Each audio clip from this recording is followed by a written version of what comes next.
Oh my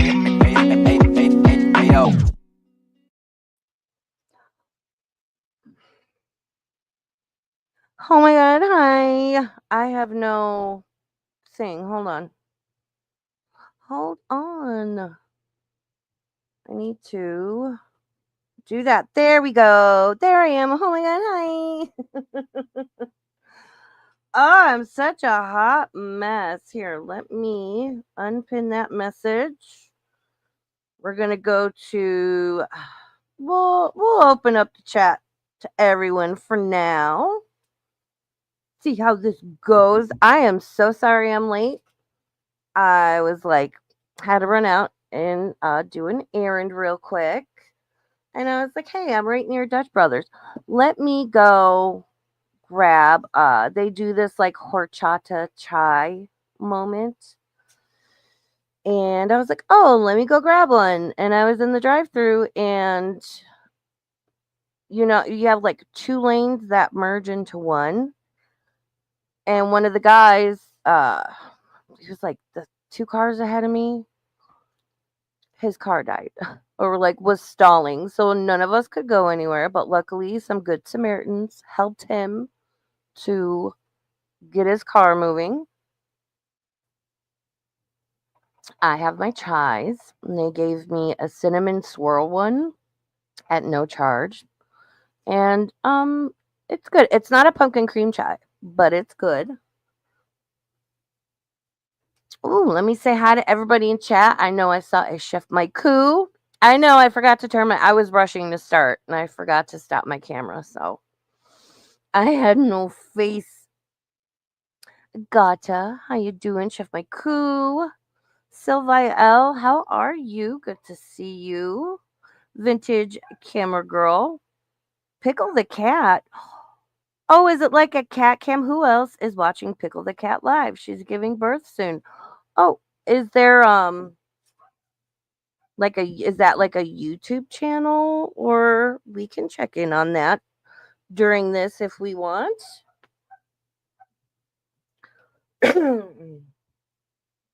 Oh, yeah, everyone in Cali. I hope everyone in Cali, especially in the areas of the fires, I hope everyone's doing well. Like I hope no one's house or anything burned down. But if it did, I hope you can replace material possessions.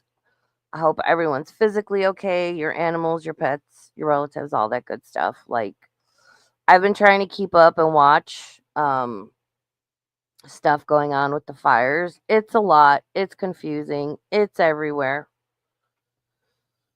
Oh my god.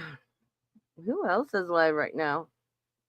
Oh, it was a TikTok account. Oh, is it under Pickles the Cat? Like if I search for Pickles the Cat? Hold on, let me look. Let me look. Look at her. We're just gonna chill. I've been wanting to do this stream for a little while, and like I said, my New Year's Eve stream, I'm gonna start talking about a lot of different stuff this year. You can only talk about fat bitches, crazy people, psychopaths, and like general, bullshit. So much. And this is something I feel some type of way about. All right, so let me look up Pickles the Cat. Pickles. Or if somebody has a link and they want to drop it in chat. I'm not good at, oh my God. We'll see. We'll get there. Oh, what a day. Is everyone doing okay? I know, like, hey, Aunt No Angle, how you doing? Everyone was like, I had to go to the grocery store. And when I tell you, let me fix my microphone. There was a young girl, probably about like, I don't know, maybe 14 years old, following her mom through the grocery store, phone in hand. The poor thing looked like she just rolled out of bed, still in her PJs, hair sticking up, phone in hand, hysterical. following behind her mom, her looks like her other siblings, maybe her Tia, just hysterically crying. And her mom was like, "Oh my God, you'll survive without it. You need to stop. Life goes on." And the girl literally was just like, "I can't survive without TikTok." Like, you would have thought somebody just died. This poor girl was just, but good for her mom, was like, "No, if you want to go to the grocery store looking a hot mess, but you're going to get up out of bed and be a human." And that's that. My hair keeps falling out of the hair clip. Ugh! So annoying. So I'm sure society and the world will survive without TikTok. And who knows? Maybe the quote unquote bad orange man will get it reinstated. Who knows? I never downloaded it. Didn't do the TikToks. I'm like, no, I'm good because um I had seen something that said like, and I'm sure other apps do it too, but I'm already, knee deep in shit with those, like Twitter and stuff, which Twitter link is in the description. Um, I had seen something a while ago that said that, as most apps do, they log your data and all that stuff, but that even when you weren't in the TikTok app, that it was keeping track of and recording your keystrokes. So what you're typing, where you're going, what you're doing. And my mom has so many coworkers that are on TikTok and would do the TikTok shop, and all of them would constantly have like random charges on their credit cards or their debits, whatever they were using for the TikTok shop. Just constant all the time, like scam calls out the wazoo. I was like, yeah, no, I'm good. Mm. Hey, Cree. Oh my God, Cree, that's so sad to hear. Oh, is it back? Oh, Aunt No Angle says it's back. TikTok is back. Yeah, I've heard some conflicting reports. Like I said, I'm not on TikTok, so, but I understand there's a lot of people, I don't have TikTok, but I watch a lot of YouTube shorts, and I'll see reposts from TikTok there. And what I don't get is this, and this will kind of lead into some of what we're going to talk about tonight with Alexis Blake, the whole trans thing. Um, is there's like the one thing I kept noticing with people freaking out about TikTok is it's like the reality that it happened was slapping people in the face. And I'm like, yeah, hasn't this been talked about for close to 2 years? And there's a few people, like if you know Nate Petrovsky, Narrowway Homesteads, he has the adorable little dog Minion in the big livestock guardian dog Aslan or Az. Last summer when this came up, he's like, I'm diversifying now. So if TikTok goes away, I'm already established on Twitch, on YouTube, X, Instagram, wherever. And to see all these people that were like, had built their followings, their incomes and such on TikTok, hadn't prepared for the reality. Like, yeah, it's going away. And there was such a disconnect there. No coping skills. It's like, oh my God. Mm, Vintage Camera Girl says, I'm in the UK, so it wasn't banned for us. It was nice having a whole afternoon of no Americans. I saw a screenshot of like, if you guys are wondering what TikTok is like without the Americans, everybody was saying stuff like it's quiet. It's like all the loud kids left the classroom. They're like, wow, the Americans were really disruptive. And if you mean, and then Vintage says, what did they expect when they elect a fascist? If you mean Trump, this all happened under Biden, and the president had no say in it. So, you know, I don't understand this. Can I just say I don't understand where people get the whole like Trump is a fascist, and when I ask people for like, you know, it, I get yelled at, and it's like I just want to know. I just want to know like why people see him that way, or is it just the like overall thing? Like I again, the theme of this stream is going to be support who and what you want to support, but I really miss being able to have like genuine conversations about things. You know, interacting with the person, sitting across from a person and disagreeing with them on whatever it is, a politician, a social issue. Is a movie good? Is mayonnaise spicy? You know, and just being able to have like a genuine, respectful discussion about something like you disagree on. So I miss those days because again, I'm Gen X. I took speech and debate class, and oh, so thankful I took those. Hmm, right? Well said, Cree. Cree says, what I don't understand is how people have faith in politicians in general. We've had to choose between the lesser of two evils for decades.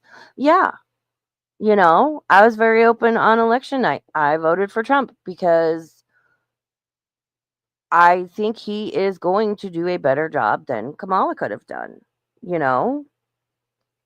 And sometimes you've got to look past what the mainstream media is saying, what the overall consensus or, you know, all these things people say good or bad about a candidate, and just look at it and say, who do I think is going to do the best job for my country? Like the country as a whole. And yeah, you know, I mean, the first time I voted for Bill Clinton in his second term. I was so excited. I love Bill Clinton. Sketchy, shady, and all. I was like, fuck yeah, Clinton. mm, okay. Vintage Camera Girl says, why? Trump has said he's rolling back birthright citizenship. He's backed people who want to ban gender identity, gay marriage, immigration, and diversity programs. Okay, I'm going to make. Okay, Trump. So I'm going to make notes on some of those, and I want to look into those. Because I know a lot of what he says is there is a lot of fear mongering going on. There is a lot of twisting of things he says he's going to do or things he wants to implement. So I'm going to do some independent research on it. But I think that's a good segue to kind of get into this topic. And Alexis Blake, who, again, I adore. I really do. So a little bit about Alexis. I've been watching her for about 2 years, right? She first came across my YouTube Shorts feed, and her channel is very much, she's a trans woman, and her content is very much about, uh, it's been a lot about her, just her experience as a trans woman. I found her like soon after she had like a hair transplant kind of deal. And not this summer. I think summer before last she had a breast augmentation, and I've just really come to like her. Like just her as a person. Not even talking about trans stuff. Just she's just a very even keeled, fun, sweet person who is open minded, but also at the same time is like, this is how I feel or what I think about this, that, and the other thing. And this is where I stand, and I'm not moving my position. But she does it like in a very, like a very respectful, kind way, which I quite appreciate about her. Now, let me say a few things. I understand that not everyone is going to agree with some of my views and opinions on the trans issue thing. I don't know what to call it. As a woman, seeing a lot of the things I see don't make sense to me. And that goes on both sides of the fence, right? But like I'm always saying, this, especially this topic, is not 100% this or that. There is so much complexity and nuance, and there's so many different areas and aspects and topics and issues within this umbrella of a topic. I know, no matter, because I'm really going to take my time and focus and try to finish my thought. The ADHD is ADHDing today real bad. But I've been thinking about this for a long time, and I have been taking in information from both sides of it, from in the middle. And I know not everyone is going to agree with some of the things I'm going to say. But understand, I am not transphobic, even though I can hear the furious typing of a few people already.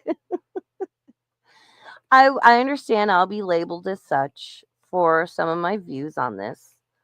Um, and that's fine because, troll's gonna troll, crazy's gonna crazy. Not saying anyone in this chat. And this is one of those topics where if you're not 100% for every single thing, then you're hateful and you're bad and you're against it.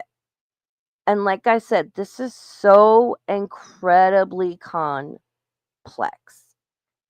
And there's quite a few areas of it where I really feel some type of way about it. And things have gotten to a point, and I have gotten to a point where, again, I'm a woman. This affects me. I'm going to speak about it.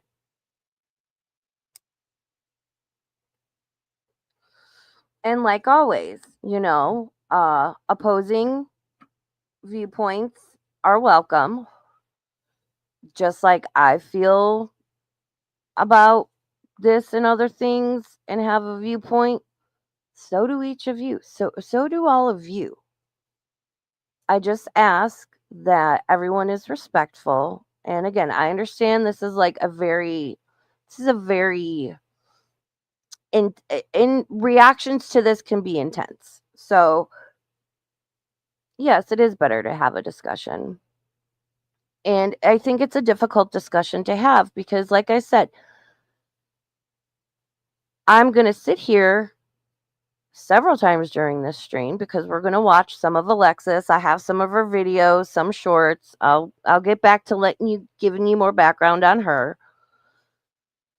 But I know sitting here saying things that are not hateful and are just fact, science if you will, saying that I respect, like, I have always believed and I still do. Everybody should be able to be. Jeez, is that my neighbor slamming their grate? Good golly. Everybody identify how you want. Express yourself how you want. Be who you feel you really are. Explore that, learn and grow as you go through life because especially I wish younger people realized just how much you change as you grow up, as you experience life. Like, you change so much. That being said, I don't believe in anybody being hateful towards any one person or group. I also don't feel that it's okay to shove, quote unquote, shove down the throat of everybody else your beliefs, your identity, your feelings, your thoughts, whatever it may be. Not everyone is going to agree. Not everyone is going to accept everybody. That doesn't mean you can't be kind, right? You can disagree with somebody. You cannot be accepting of them, their identity, their lifestyle, politics, whatever, but you don't have to be an asshole about it, you know?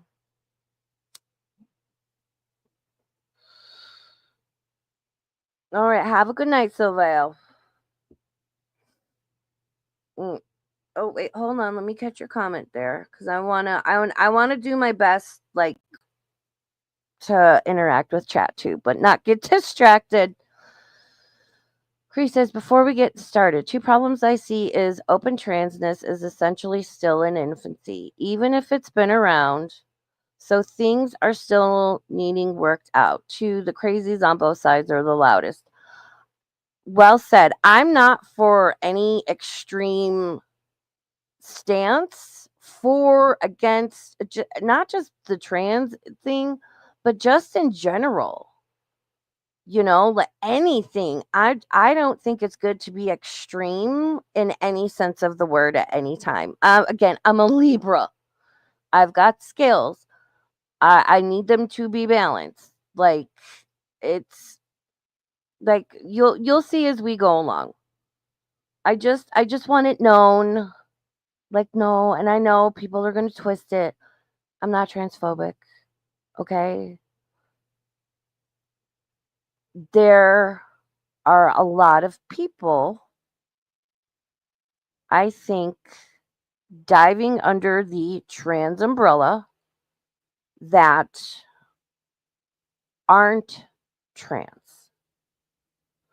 I think they are autogynephiles. I think they are transvestites. I think they are sexual deviants.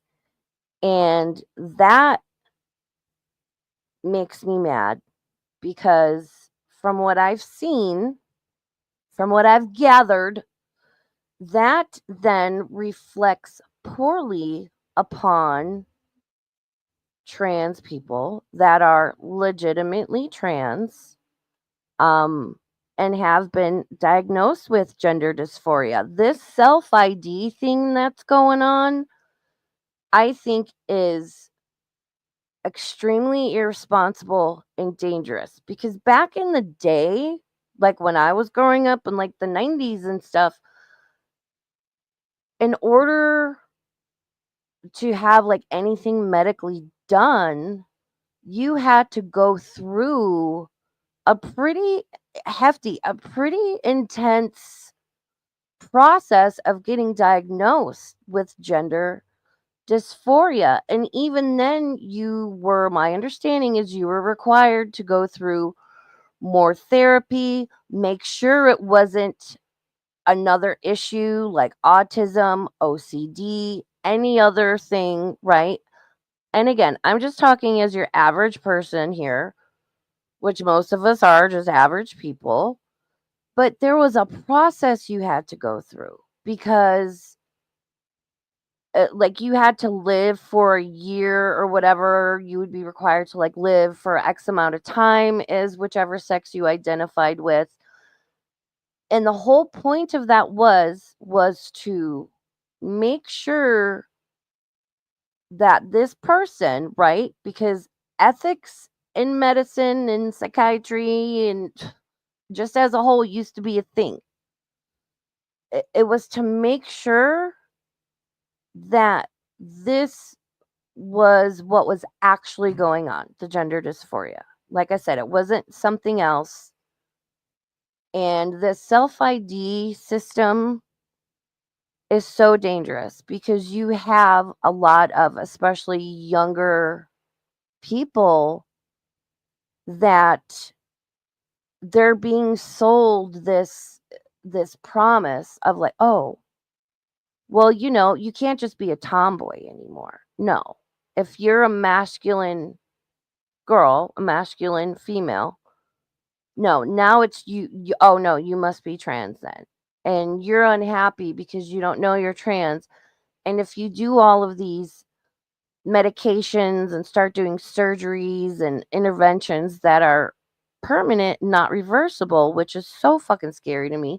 If you do this, you'll be happy. It'll solve all your problems. And I just feel like have people forgotten being alive and being human is incredibly difficult. Being a teenager sucks, right? You're going through puberty and all these hormonal changes. Your body starts changing. You're not a kid, but you're not a grown up. Your friend group changes. So many social things change. And now, there's all of this social media all the time. It's such a beautiful, adventurous yet tumultuous time in your life.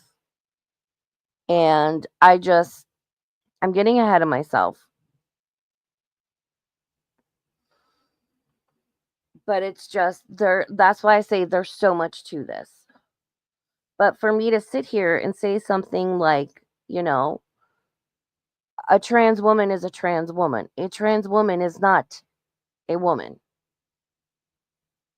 That right there. I'm sure this will be clipped. And I know exactly by who. Girl, are you okay? It will be labeled as transphobic and hateful, but it's not. It's the truth. And this is one of the reasons I have really grown to appreciate Alexis is because she acknowledges things like these. I'm trying to find where she says it. She has a lot of content. And I'm trying to find things I like saw in passing in my YouTube Shorts feed like 6 months ago. And I'm like, oh, I remember she said that. I want to find it. Hmm.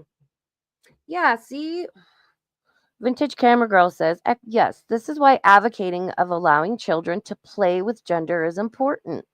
Allowing boys to play with dolls teaches them empathy as well as learning who they are. Yeah, I had Barbie dolls growing up. You know what? I played with my brother's GI Joes. I was a tomboy, growing up, and I still am. Like, I'm a feminine girl, but I'm very much a tomboy. Like, I have worn heels, I think, twice in my life. And the second time, I was just standing there and just fell because, like, I don't do heels very well. Um, and I was like, nope, that's it. The last time I wore a skirt was to my friend's funeral, like years ago.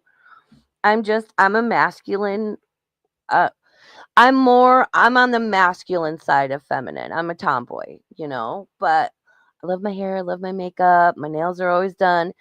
And not to say that those are inherently female, traditionally they are. I don't think, listen, growing up, I was always dating like the little alternative guys, like, because I was a dirty little grunge kid in the 90s. I've never seen anything wrong, and I've always loved when guys have, like, painted their nails or the, like, smudgy black eyeliner, like, I think makeup's for everybody. But my problem here, let's get into some of what Alexis says, because I think slow down, Raven. So, let me finish giving a little background on Alexis. So, Alexis previously was a gay man. She is now a trans woman. She got with her partner, Ian, who's so adorable. I think they're English. I don't know if he might be Scottish. I love their accents. They have such a beautiful love story. They really do. Like, Lexus's channel and the playlist to their podcast are linked. They're the first links in the description. Please, please go support them and check them out. because they're just fantastic humans. So she was with Ian, her partner, when she realized she was trans. And I would imagine, and I think she's spoken on this, that one of the things she was most hesitant and afraid of to fully come out as trans was that, her partner was a gay man. And now she's going to be transitioning to a woman. Would he still want to be with her? And the answer was yes. They're engaged and getting married. I'm so excited. And so they've been together. She's done some of the feminization surgeries. I don't know how she's going to be able to do this because the thought of this freaks me out. She's getting some more feminization surgeries done, I think in April, and one of them is that she's going to have her Adam's apple shaved down. When I tell you the thought of that freaks me out. I'm like, ooh. But Alexis is great. She talks about a lot of different things. It is so sweet. Like, I keep trying to find this one YouTube short. It was from back in August. And Ian's filming and he's like, "What is this? What have you got?" And Alexis is standing in front of this like large box and she's like, "Okay, but wait, listen, hear me out." And she starts going into the story about there's this like really cute fancy artificial Christmas tree she's wanted and it's always so expensive, but it was on sale, so she bought it. And he's like, "But it's August.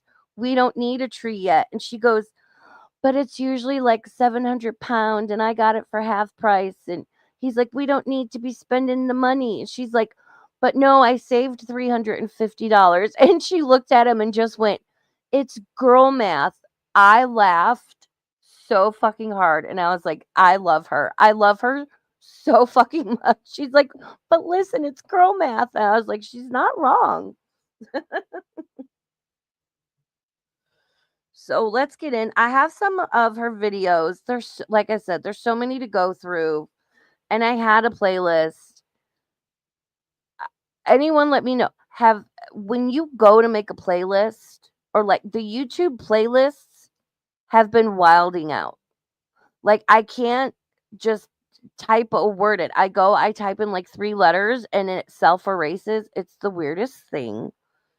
And like all of my playlists are jumbled. It's some weird YouTube glitch going on. And YouTube, listen, I need you to do me a solid. I need you to make it so that you can save YouTube shorts to a playlist just like you do a video. Because currently you cannot. So I've had to throw some of Alexis's YouTube shorts into another place. So I'll have to like be all, discombobulated with that. But and like I said, I know some of the subjects and topics that are going to come up.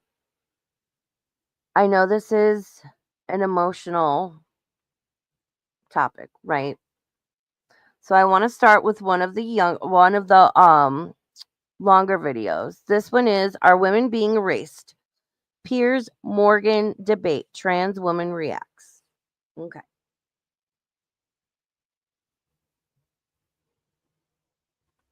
About trans rights, but then they dismiss Caitlyn Jenner. Girl, don't you have a Beyonce album to get talk about this?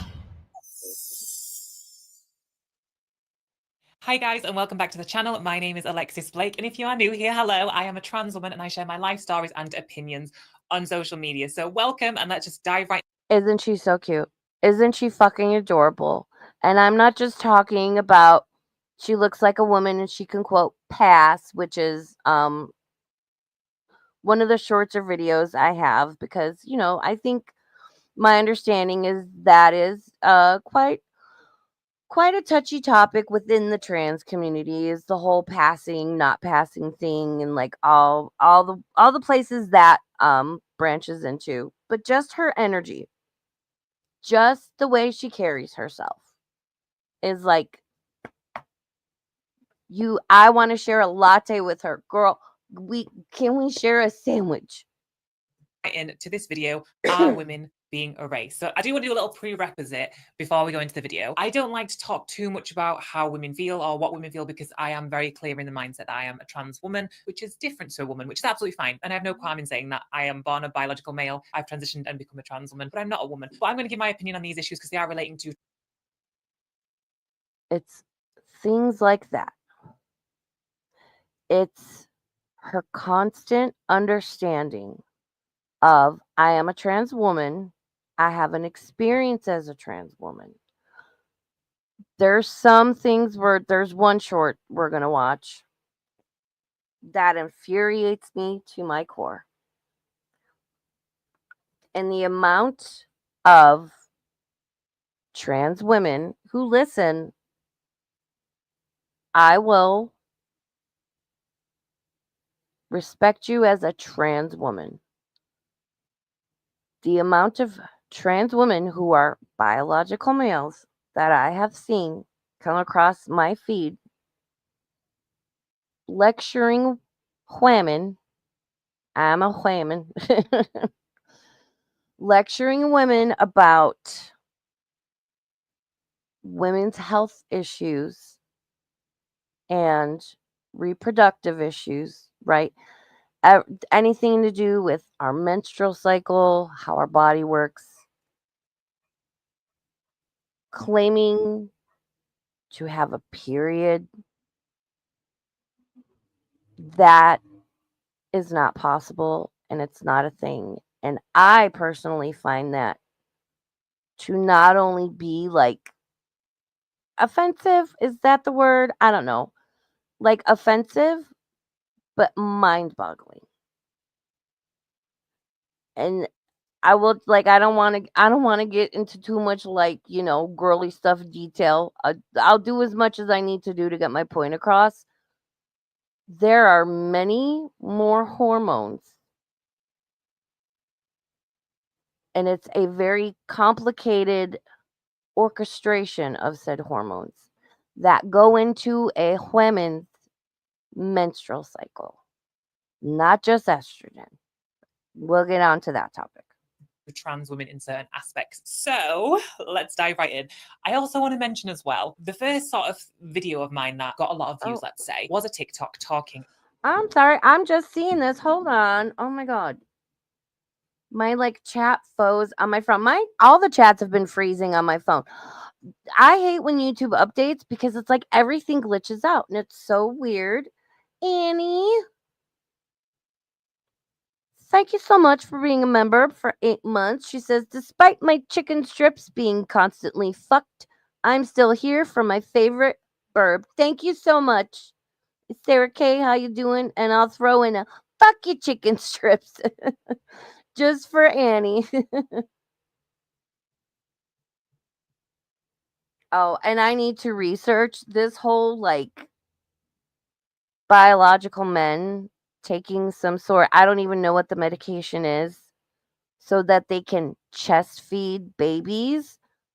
I need to research that. That is fucking horrific to me. About this exact issue. I think you'll all know my stance, but if you're new here, if you don't know, I am very much in the clear mindset of that, yes, trans people, we deserve equality. However, that should not infringe on any other group of people. And seemingly that is infringing on women more and more, which we'll go into in the video. And some examples I've seen. The reason I so agree with her. I so agree with her. Yes, trans women should have their space, their rights, everything. It should not infringe upon women. And that has been and continues to happen more and more and more. Like, I'm going to do a whole separate stream on the trans women in women's sports, which I think is unfair and really dangerous because there are biological differences between men and women, whether that man identifies as trans or not. They have denser muscles, they have more upper body strength, they're usually taller, they're usually stronger. That one girl, I need to look up the one girl who was playing against a trans woman, a biological male, and he spiked the volleyball so hard she has permanent brain damage and like spinal issues now. Like he fucked her up the rest of her life. That's another stream. This has come up in my sort of head, and hello, the cat Blake just come to say hi.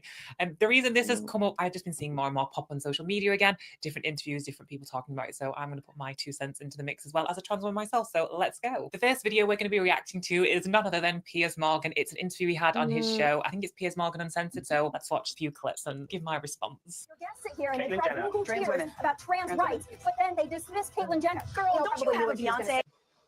Okay, vintage camera girl, hold on. Like I said, I want to get with chat as much as I can.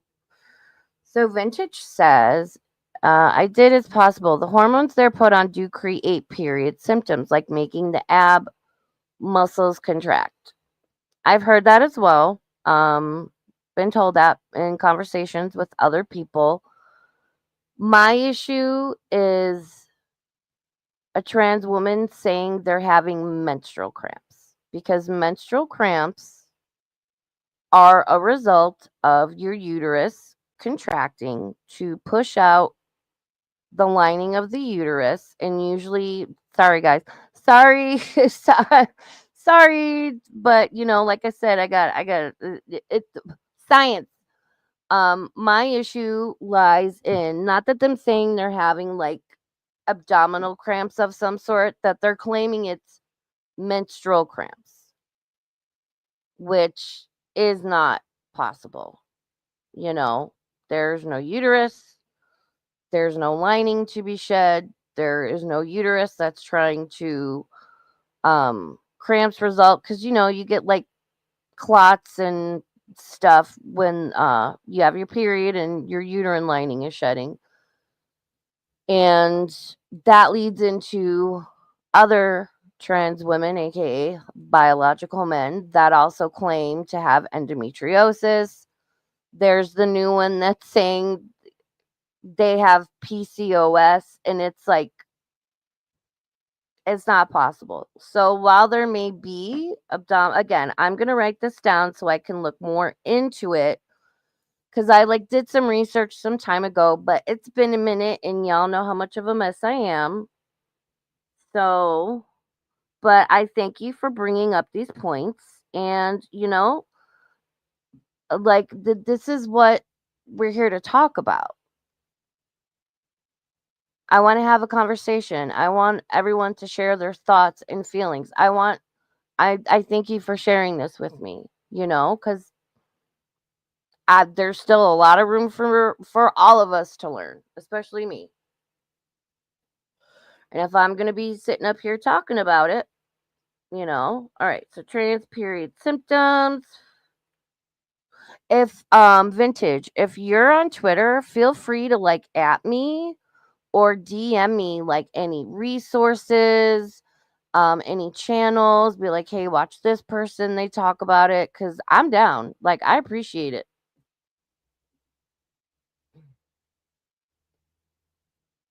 Yeah. Vintage Camera Girl says some trans women are intersexed and have those internal organs as well as having the outside organs. Some do. I think that's an excruciating small percentage. And like I was saying, there's different groups within. Listen, every group has good and bad, right? Whether it's anything, a group of students, a family, co-workers, people that think mayo is spicy, you know, people that like cucumbers, people that don't. Within every group, there's good and bad. And to me, there's very much a separation of your like legit, sane, respectful people like Alexis and others. And then there's your like the people that something else is going on, and they're like the extreme negative end of that. Those to me are two separate groups. And then there's a lot of a lot of layers. It's like an onion, there's a lot of layers and everything in between. So I am by no means, I understand there's a separation, like, does that make sense? I'm so sorry. I am not. I wish I was more articulate. Hmm. Annie says studies show there are people with the wrong gendered brain. Yeah, I've seen that too. And I think, yeah, wrong gendered brain for their biological sex, but it's not nearly as prominent as society would have you believe. There's a lot of gullible herd followers. Yeah, and thank you for bringing that up. And again, with like people that are intersexed, those people absolutely exist. It's probably such a small percentage that I do find it kind of like when it's like 0.0001% out of like everybody, like the argument I've heard and seen so many times, congressional hearings, debates, news interviews and such, where, it's like, well, not all. And just FYI, I do not use the word cis because I hate that fucking word.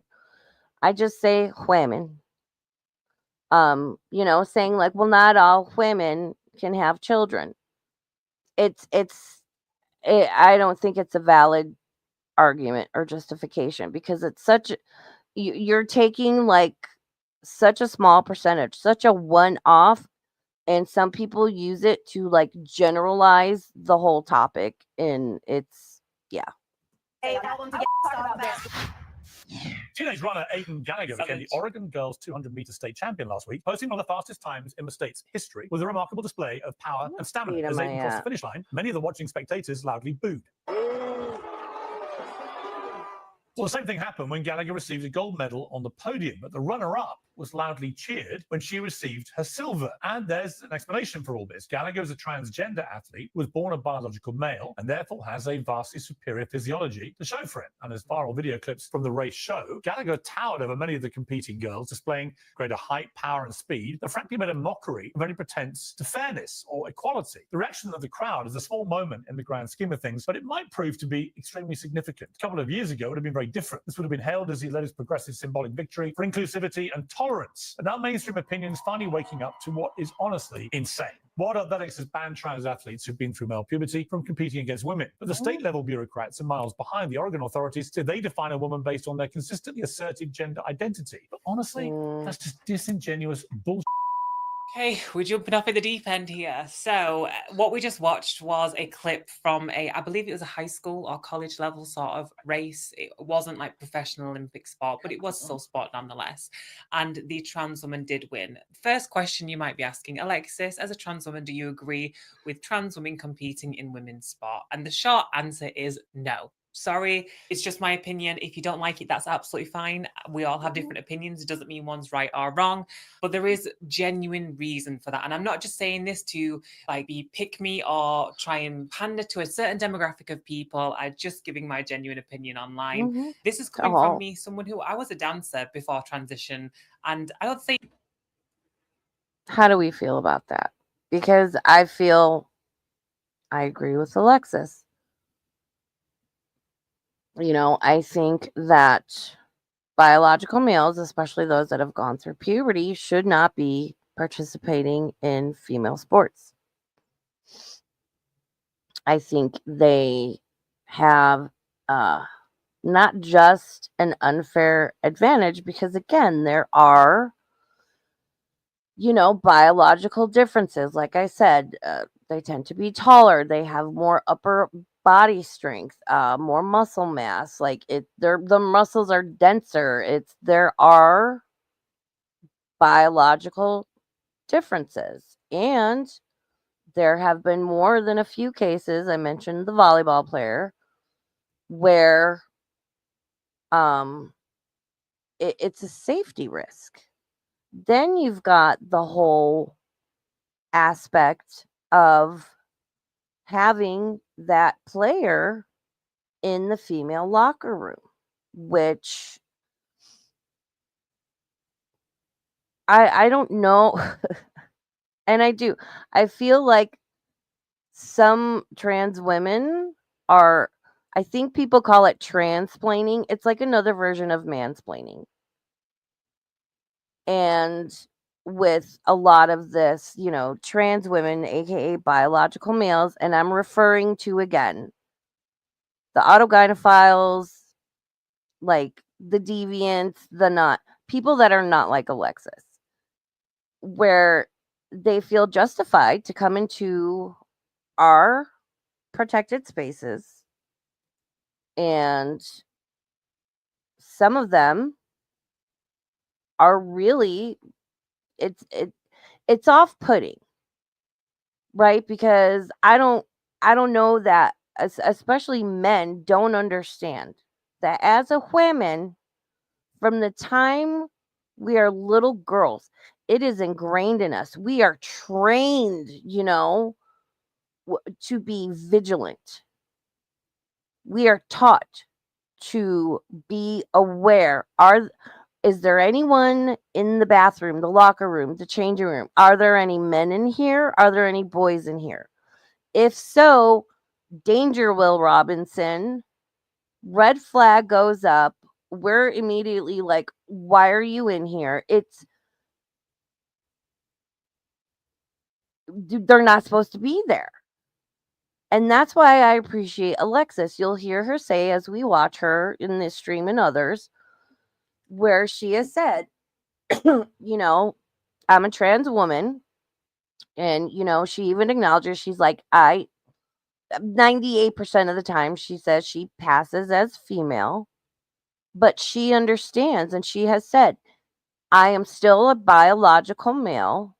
And so when I am in women's spaces, such as the bathroom, I need to be aware of that and respectful of that.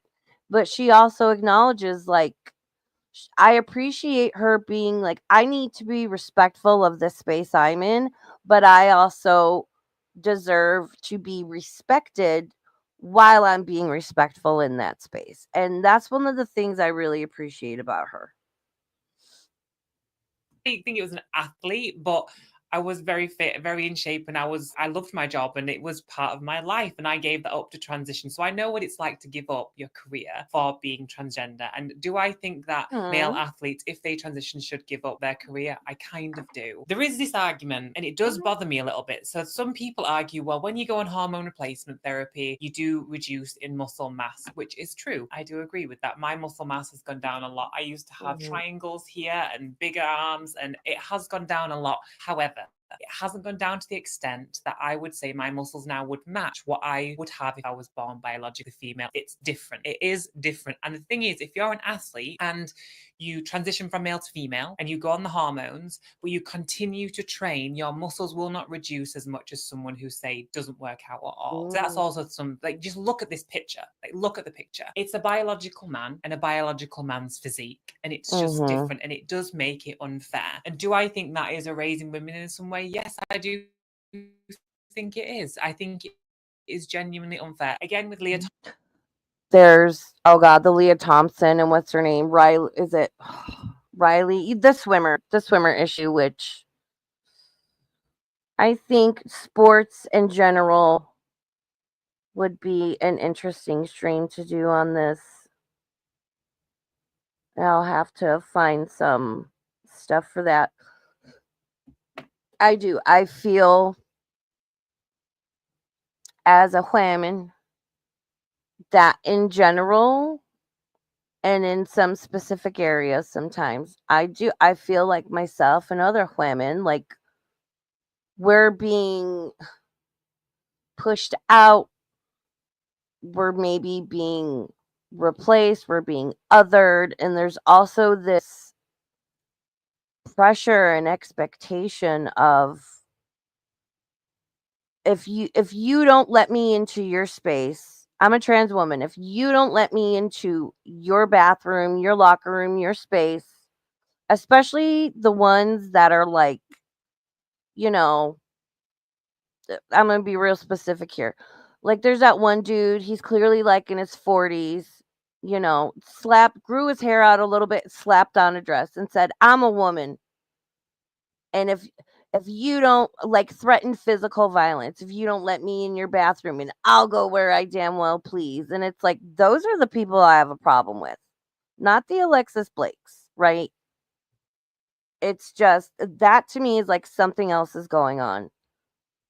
But I'm really starting to feel women are just, we're being compromised. It's I've heard it, and I agree with this, where it's almost like it's a new form of misogyny. It really is. Jessica Yaniv. Jessica Yaniv. Ooh, I am glad I was like, let me have a blank piece of paper ready to go in my notebook and a pen that I know works so I can write down good stream ideas or things that I know I want to talk about, but I'm scatterbrained. Things I can research, again, thanks, Vintage. I appreciate it.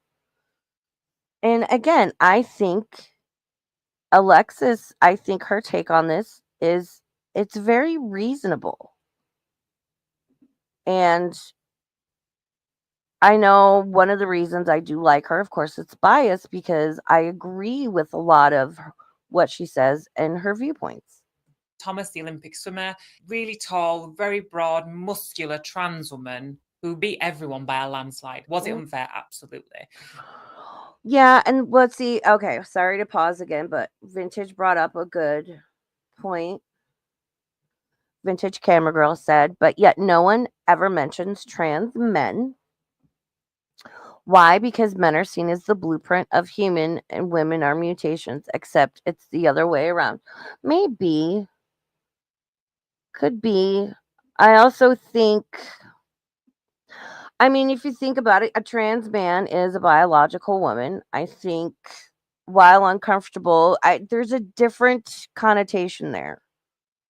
When you have a trans man, a biological female, trying to go into a man space, as opposed to a trans woman who's a biological male trying to go into a woman space. I think the connotations, the implications, I think there's a lot of nuance there where it's, I can't find the words. Like,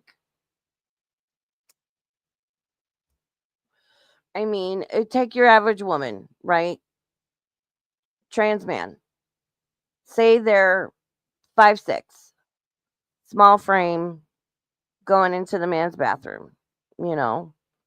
Then take a biological male who's, I don't know, 6 feet tall, bigger, stronger, coming in to a woman's space. I think those are two very different things. But again, I did make a note. And as I've been watching things and I was like preparing to do this stream, because I'm like, oh, like there's a difference between genuine feedback and like, people disagreeing me and with whatever. And I know I'm gonna have to deal with the trolls and the shit stirs and stuff. And I'm just like, oh my God. So as I was like researching things and kind of like trying to think of all sides and different stuff, that is something that kept crossing my mind is okay. Let's look at the trans men, the biological women in the men's spaces. But also as a woman, I have more of an interest in viewpoint, you know, with the trans women coming into the female spaces. And I'm not saying that trans people can't do sports and what the alternative is, I don't know. But it is unfair when biological men who transition compete against biological women. That's not saying that biological women wouldn't or can't win, but there is an unfair advantage by being biologically male because generally men are born with higher muscle mass, more strength, generally a taller, longer limbs. And that's the thing, it's just obvious. So it frustrates me that there's a constant back and forth debate about this when it's just so simple to me. Piers did did mention about trans women competing if they hadn't gone through male puberty. And that's where my opinion does agree with him again. I don't agree with him on everything, trust me. There's a lot of things he says that I don't agree with, but on this I do. So if you don't go through male puberty, boys and girls before puberty, our bodies are very, very similar. Okay, generally boys are a little bit taller, but muscle strength and lung capacity and everything like that is very, very similar. It's only when puberty kicks in, that's when boys sort of muscle mass increases greatly, their lung capacity increases greatly, and that's when the height difference can generally grow further. And I will say this. I think once you're 18, you're legally an adult. You can do whatever you want. I still think, and we're going to be watching in the future some detransitioner stories. There's also some people I'm kind of like looking into and researching that have transitioned, and it's like the best thing they ever did, because again, while I feel how I feel and my opinions or thoughts are such, just like with everything, whether we're talking about aliens probing people, or I don't know why my favorite example is like, do you think mayonnaise is spicy? Like, it's been my joke of the day for some reason. I want to look at all sides of everything. Okay. Um fuck, I forgot my point. God damn it. So if you haven't gone through male puberty and you transitioned before that, Oh. yes, that would be. Once you're 18, I still think, again, like back in the day, it used to be quite the process to be diagnosed with gender dysphoria, be, I guess, diagnosed, I don't know if that's the right word, as transgender, and to have any sort of medical intervention. That is not the case. I find it gross and disturbing, one, that a lot of clinics, hospitals, medical, what have yous, were touting like, that's not happening. We're not giving puberty blockers or cross-sex hormones. We're not removing the uteruses of 16-year-olds and their breast tissue. And then come to find out, no, they were. Places like Mayo Clinic and like medical facilities with quote unquote stellar reputations.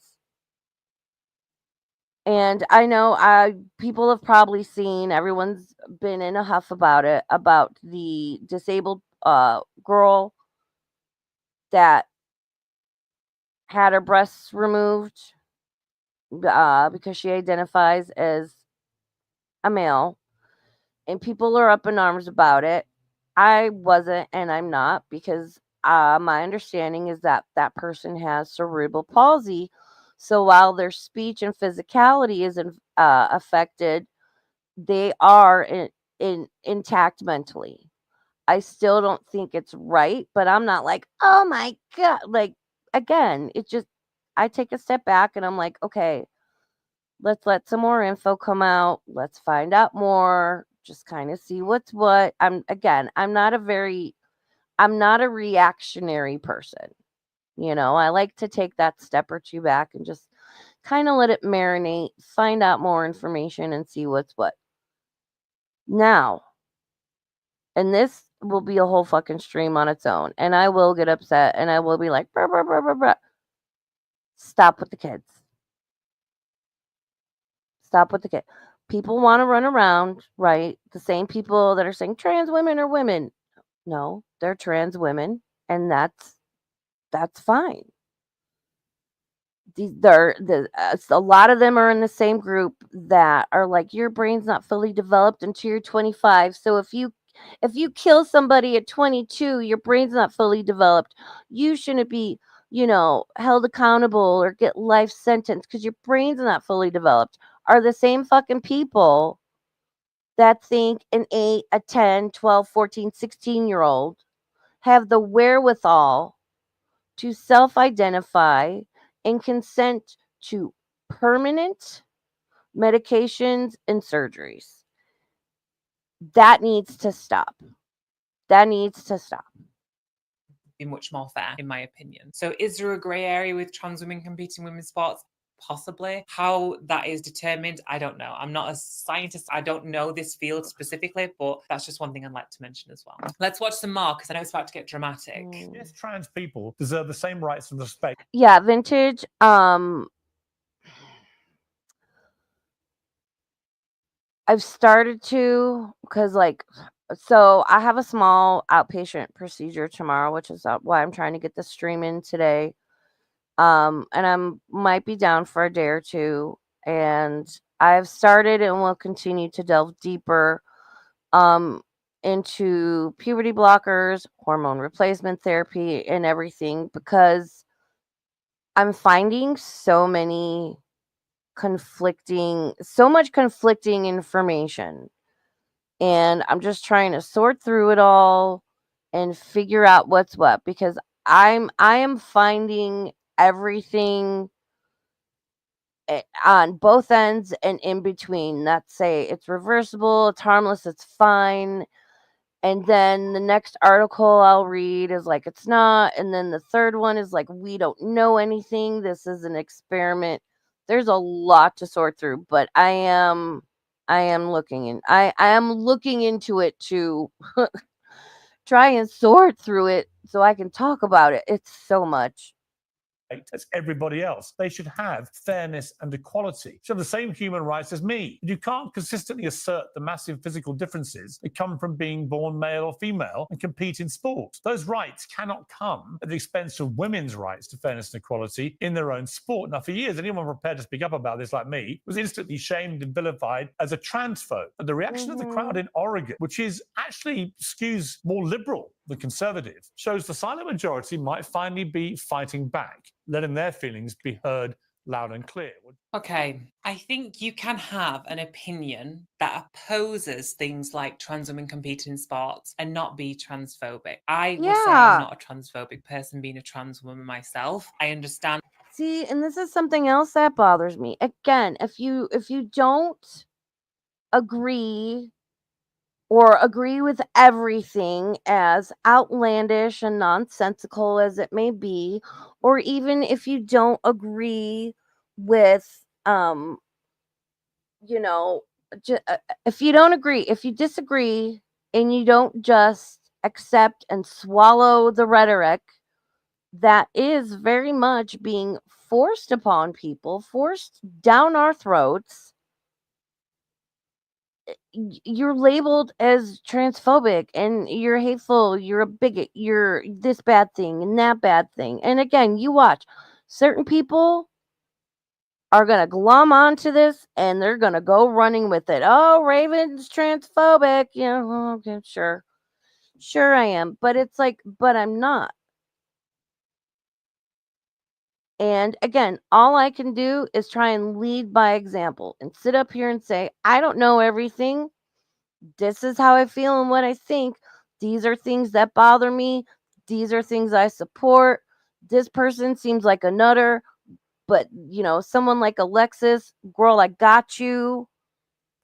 Again, like, let's go to the bathroom and gossip, But there's no room for a discussion anymore. So I appreciate all y'all being here, having a discussion, and just hanging out. And hopefully more people will at least come and listen. I get if people don't want to talk, because we all know how this community works. You don't even have to be in a chat. You can just have 10 degrees of separation from the streamer, and suddenly you're responsible for everything they fucking say and do, because there's a lot of crazy bitches in these YouTube streets. I want to talk about this, and where there are undeniable places where there's things that are wrong, fucked up, weird, unacceptable, I'll stand 10 toes down on it. I want to learn, I want to discuss. And I'm tired of feeling like I have to stay quiet, because if I voice anything that is of the disagreement variety, You're instantly attacked. You instantly have these labels thrown on you. And that in and of itself is fucking ridiculous. Like, I've had discussions with people about whatever topic, and I'll be like, well, I agree with like 70% of what you said. Or I agree with this, this, and this, but I disagree with that. Like, this all or nothing mentality is so fucking dangerous and toxic across the board with everything. Like, don't, again, nuance, context, they're important. And the trials and tribulations of transition. I understand the backlash, the hatred people who are trans face on a daily basis. But it doesn't mean I can't disagree with certain things going on in the world, such as trans women competing in women's sport at a professional level and an Olympic level also. It doesn't make you transphobic to have this opinion. What makes people transphobic is how they deliver those opinions. Okay, let me give an example here. Say I mean, delivery is important. Isn't there something where it's like like to get across to people or be a good speaker or leader, it's like 90% how you say it and like 10% is what you're actually saying. I've seen speeches from politicians, movie stars, supervisors at places I've worked, professors, etc., where they were just talking nonsense and words that fucking look at Kamala Harris. She didn't make a lick of fucking sense, but you know, I guess her delivery was good. you have a trans woman who is competing in a tennis tournament against a biological woman. And if you say something like, that man can't compete because that is not a woman, that is a man, it's the way you deliver it. Whereas if you said, well, that trans woman would have more natural strength because of their biological advantage, it is unfair. There's a difference in how you do it. And that is sometimes the problem with these arguments, because if people just let their hatred come through, they kind of lose their argument there. But I don't think it's always hatred. It can be. It absolutely can be. And again, you can still be kind.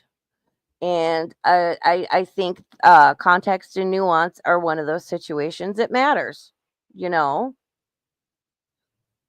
Oh, that reminds me. I want to make a note of some of these trans women I've seen that are teachers. Do you remember the one with the like comically large silicone breastplate, the shop teacher? It was unacceptable. And then there was another teacher who ended up getting fired because I'm a woman. I'm a woman. That is somebody I'd be like, you're dude, because they then purposely were wearing outfits that were tight and you could see his bulge, his twig and berries through the cloak, like, and he was a high school teacher, and you like those lab tables, you're like sitting up a little higher, and a student would ask for help. One of the like several of the students had to videotape it and complained for months before this person was removed. He was doing this shit on purpose. That's the kind of person who's like a weird sexual deviant. No, you are not a trans woman. You are a fucking problem. Wearing skin tight dresses so that his freaking twig and berries were pushing out through the cloth of the garment he was wearing. And his bulge was right in these students' faces. And they were teenagers, so that it's not, even if they were like a little kid and they didn't know what it was, that is gross, unacceptable, and fucking weird. And it shouldn't have taken all that it took to get that person to either dress differently, especially when you'll have a 15-year-old girl sent home for dress code because her skirt is too short. But that's okay. So hold on, I want to write down the teachers. Trans women teachers. And I'm going to write down the shop teacher. And then the bulge. The battle of the bulge. Jesus Christ. It's things like that and people like that. I'm like, absolutely fucking not. But if someone like Alexis walked into a classroom, because regardless of how you identify, you should be dressed appropriately. And that's where I disagree with people. But if you can just explain it, I think, I don't know, it's just an example. The realization is that a lot of Yes, people are now Doris. pushing back on inclusive language and trans women being in sports and the questioning things, because it's not fair to make everyone sort of change their life and how they speak and act and just keep silent about things they disagree with just to make one demographic of people comfortable. 0.5% of the population is trans or non-binary, and that is a very small percent compared to the 99.5% of people who identify as male or female, who are just born men and women. So yes, people should feel included and should feel safe and should be allowed to live their authentic. But one group shouldn't be included at the expense of another group. Trans women shouldn't be or feel included at the expense of women, especially in sports, where in some situations you have females that have trained, sacrificed, they have invested time, money, their family has. Like somebody's got to drive Jennifer to her 5 a.m. ice skating practice in the hopes of becoming an ice skater. You know, that shit costs a lot of money. Like the whole family sacrifices for that. And that's one of my other issues is that is happening more and more. And I'll try to find like more examples. Exclusionary of that, where it's like, and I'm sorry. Life is life. Life is hard. We're all going to be offended. We're all going to get upset. We're all going to have negative encounters and feelings. Again, I'm the type of person where I conduct myself in such a way where I'm not hateful towards anybody. I might not like your ass, but I'm not going to be hateful. And I'm not going to let anybody push me around. You only get to test my boundaries so much. You certainly don't get allowed. You're certainly not allowed to cross them. And while I don't want to be rude or hurtful or mean towards anybody, I'm not going to do I'm not going to fuck up my well-being and myself for your fucking comfort, especially if that your comfort is off the fucking rails and unreasonable and unrealistic. Like, does that make sense? I hope it makes sense.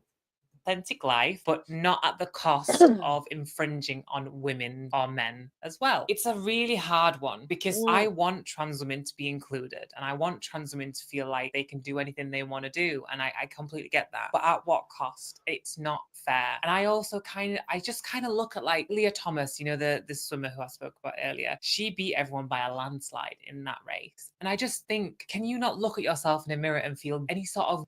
Yeah, Vintage brings up remember the Olympics. So Vintage brings that up. She says, remember the boxer who everyone said was a man. She wasn't. Her life was put in jeopardy because in her country being trans is illegal. Yes. That is somebody I would actually like to talk about her because she's one of those cases. Thank you for bringing that up. I wanted to talk about her and forgot to put her on my list. She is in fact biologically female. She has a medical issue. And I watched something, it's got to be at least 2 months now, so my memory of the details are a bit fuzzy, but yes. And you're exactly right. Where she's from in her culture, it did jeopardize her safety, but she was in fact or is in fact female due to a medical condition she has. We'll talk about it. I know Ty Rivera, who we're also going to talk about too coming up. Love him. And I don't always agree with everything he says, but again, I can only lead by example. And this like all or nothing mentality, guilt by association, whatever, line in the sand. Like I'm done with all the bullshit. And everyone else can do what they want to do and conduct themselves as such. I'm going to be me and I'm going to lead by example. But yeah, I want to bring that up. We'll probably do like a trans women in sports stream, and that's something I want to bring up. Guilt or remorse or a sense of awareness of what is going on. Like you just look at yourself physically compared to the women who are competing against her. How can you not feel a little bit of guilt against that? I don't know. It's crazy Oh, to me. shit. But yes, there's some more clips. I do want to say there is a clip from I don't know her name, the lady in the middle. I'm going to completely go over what she says because it is quite transphobic and I just don't want to talk about it. It's not a valid opinion. She's coming from the side of trans women shouldn't compete against biological women. So I agree in that aspect. But the way she's Oh, this one blonde chick. I forget what her name is. Yeah, she's a little extreme. She's not my favorite. Doris, hey, thank you for your comment. Doris says most trans women just want to live their lives and don't get caught up in all of the culture war stuff. I feel like a lot of the theatrics hinder that. I don't know, but it's the impression that I get. Yeah, I agree with that, Doris. And it's like when I was growing up, I was a kid in the 80s, I was a teen in the 90s. My mom worked in Boys Town, so a lot of, her friends, her coworkers, people that helped raise me and take care of me, it takes a village, were gay men and lesbian women. And there was one gentleman my mom worked with, and he came into work one day and like had a black eye, and I was like, his name was Matthew, and I was like, what happened? And he's like, I got beat up. And I'm like, you? Why were you fighting? Like what, like joking around? And he looked at me and he's like, no, sweetie, I got beat up because I'm gay. And I was like, what? I've told this story before. And I was like, I didn't understand because I'm like, why would somebody hurt you because of that? And it just, as I think, God, I can't remember how old I was. I say like between 12 and 14. But I was just like so appalled and heartbroken because like this man was like my uncle. And that's when the reality of society and how fucked up that was. And like I've always supported, advocated for gay rights. I think, hey, like when gay marriage was passed, oh, I was so fucking excited. Because again, I grew up watching gay men that had been a couple for 30 years, 20 years, had to lie. This one particular couple, they were both dying of AIDS. The one partner had died, the one was close to. They were like successful attorneys. They lived in downtown Chicago, like upstanding citizens, just fantastic humans. They had to lie and say it was cancer because in the early 90s you couldn't say it was AIDS. And the partner who passed away first, the surviving partner, didn't get to see him before he passed. The family wouldn't let him into the hospital. And it was horrible. He had no like rights to anything after his partner passed, and the family never accepted that their son was gay, and now he was, had died of AIDS. And they went out of their way to ruin and eviscerate his partner's life. And this guy died like 2 months later, and it's like, why? Why would you be so hateful over it?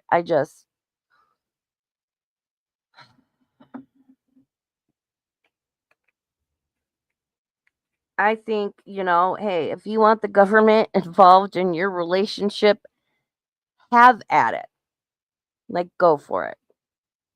Is wording it, it's just gross, and I don't want to put that out there. I will link the original video below if you want to go and That's what's driving trans. Yeah, you're right, Vintage. AIDS just weakens the immune system, and you usually end up dying from like another cause because you have no immune system. But they had to say they were dying of cancer, because again, this was in the early 1990s, maybe like 92, 93, and they absolutely could not, this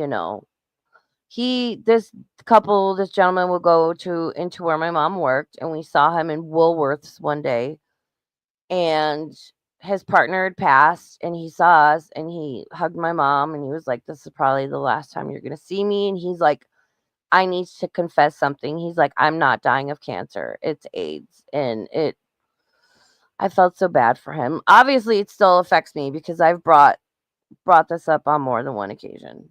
Women to compete as athletes is that they're like, Okay. if I transition to become a woman, I can win a gold medal in a high school track and meet competition. Well, no, hang on, Francesca. I don't care. That is so absurd to me. It's the same thing. Hang on, let me speak. I don't care. The reality is they're doing it, right? And the point is, the answer is obvious. They're not doing it to win a medal. They're doing it because that is their identity. But they're winning medals at the expense of actual women who can't compete with them physically. Okay, can I just say, I'm embarrassed. You know what? Like, I actually Googled this.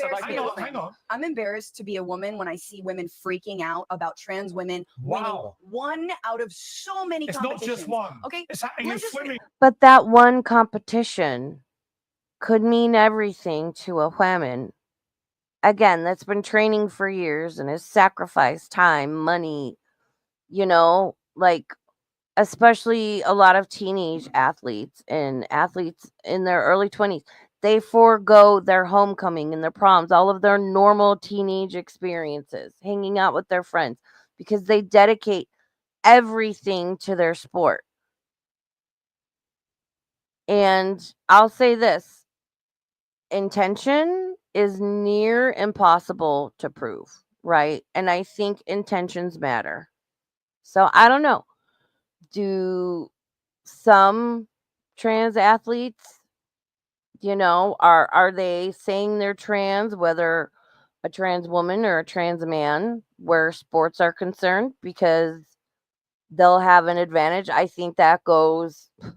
I don't know how a biological female trying to compete against biological males would give them an advantage, but definitely I think that's why it's a bigger issue with trans women and women's sports, because they're biological males.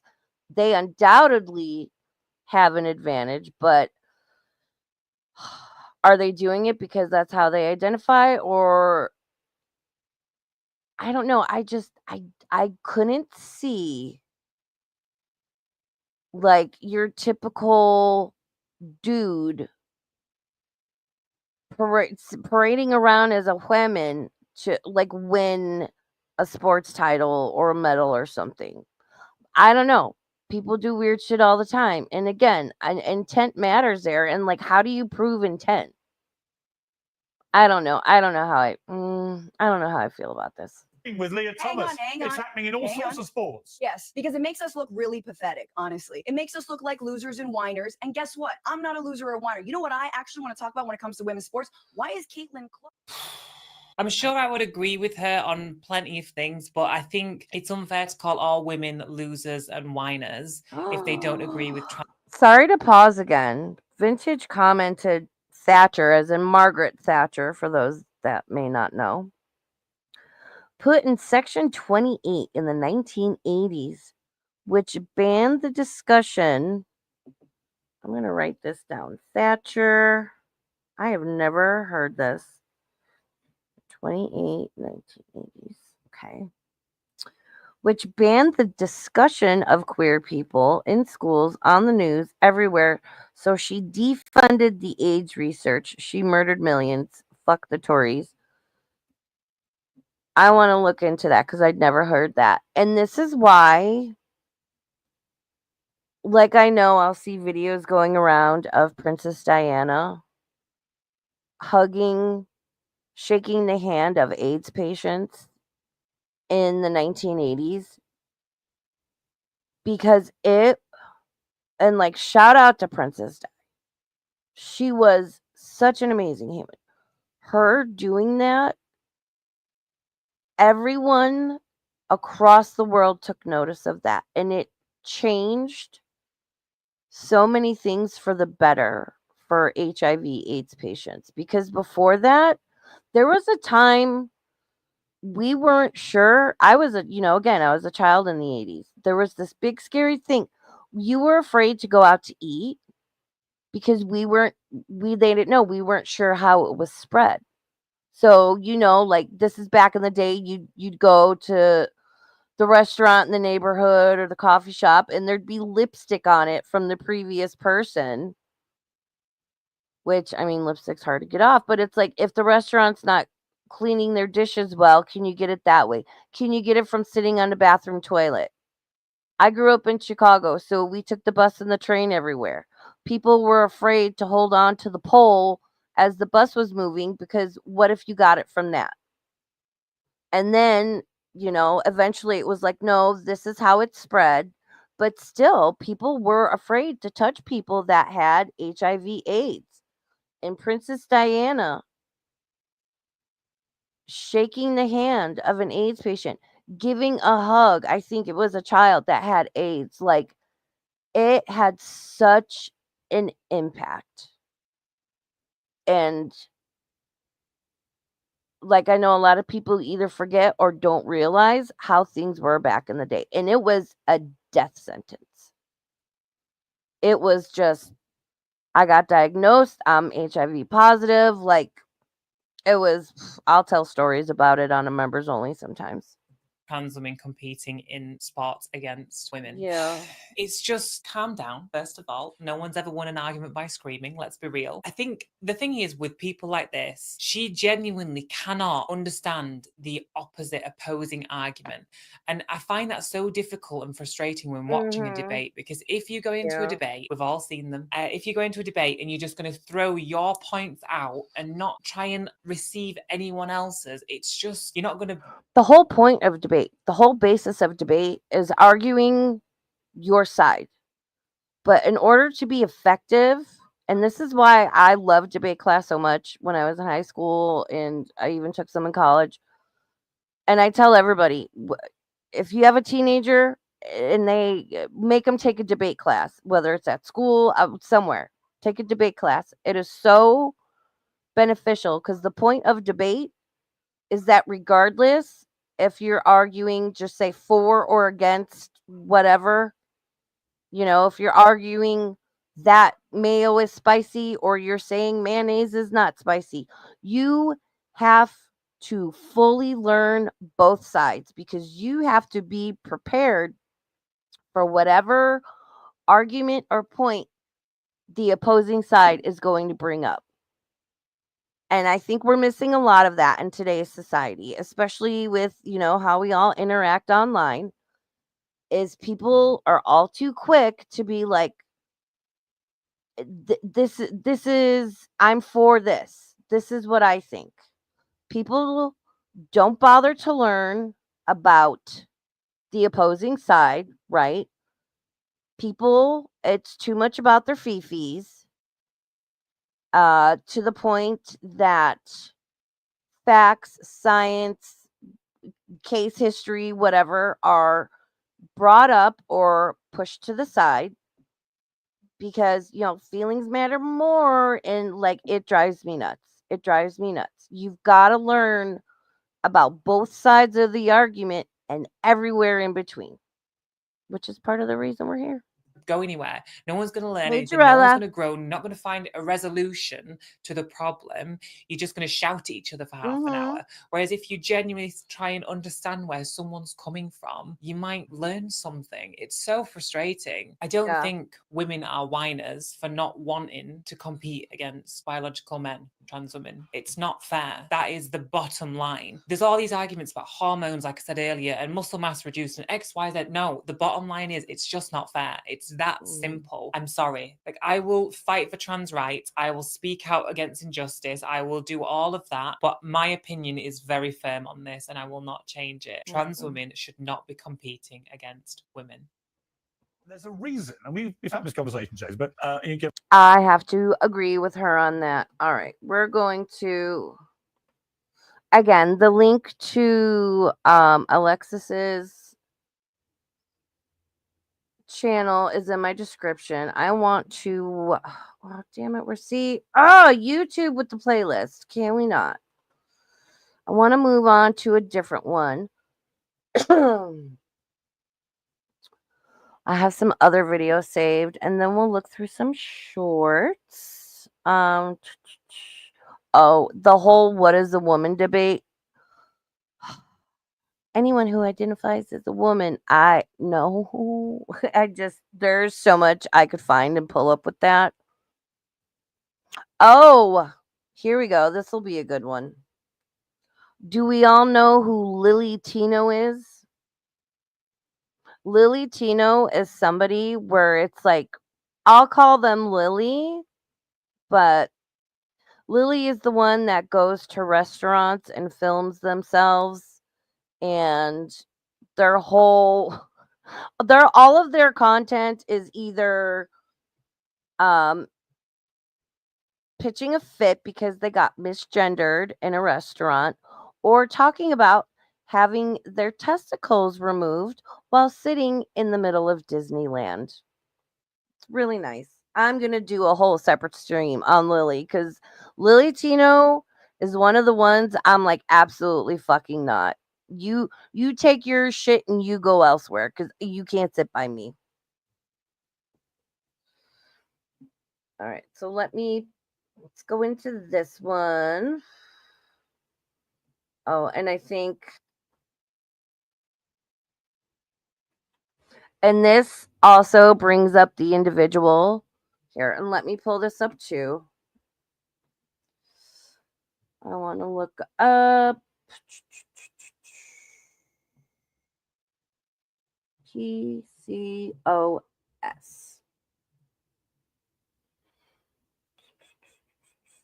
Let me find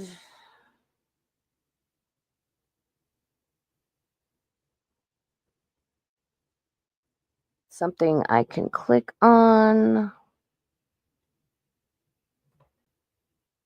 Hello, can I click on this, please?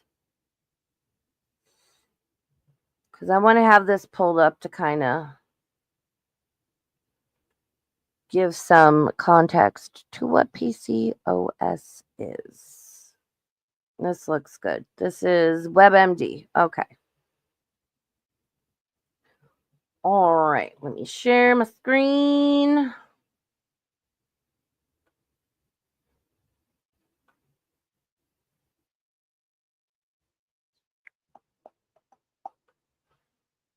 Yeah, I think Lily Tino in general is just a problematic human being, like across the board. Look how cute she is. Oh, I love Alexis. I think, and Lily Tino, like, okay, so just to kind of give like a basic gist idea, whatever. Alexis, our sweet Alexis, again, her links are in the description. Please follow and support her. She's fantastic. And I included a link. It's all on her YouTube channel under playlists, but she does a podcast with her partner Ian.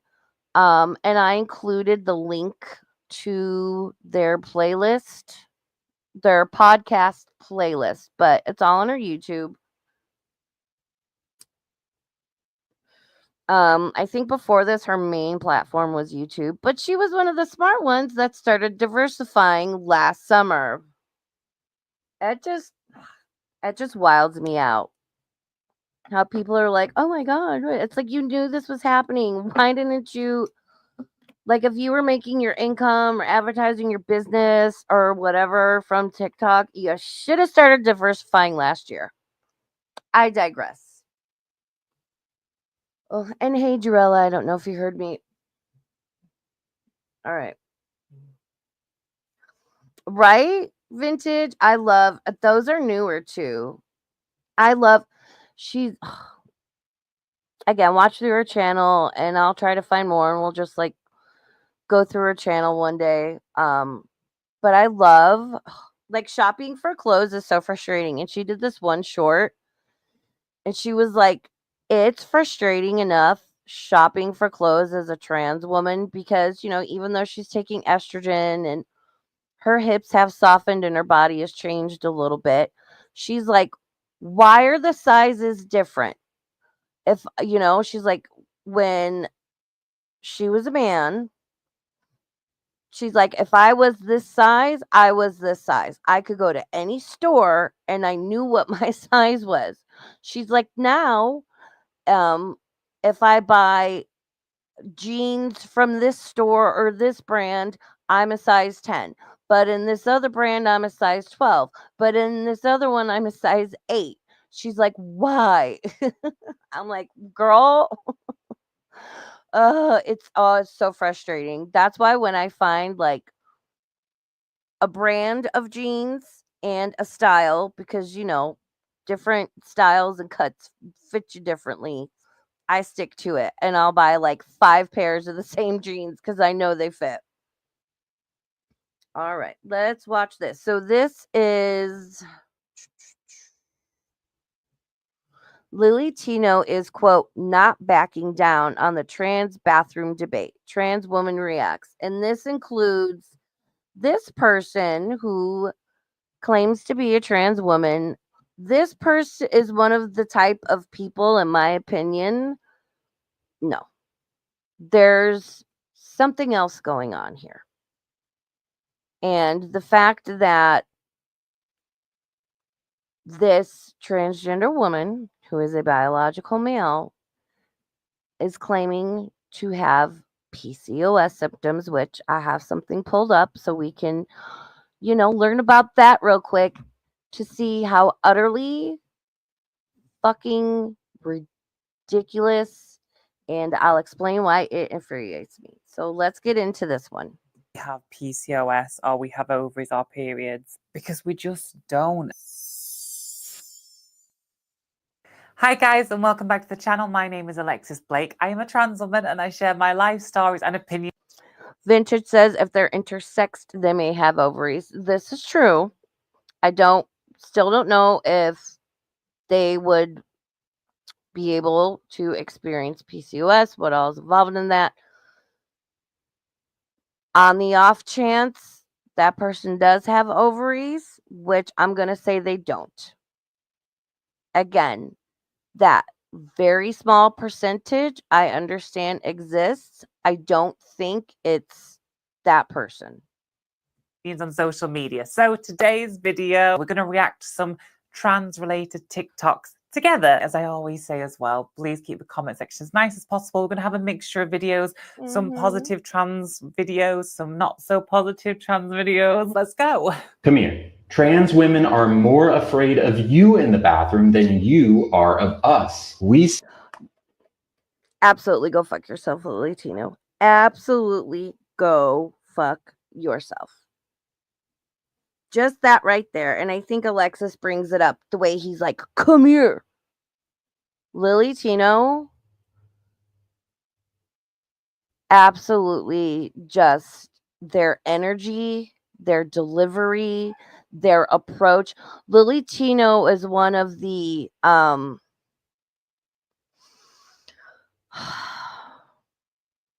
I know I'm referring to him as him because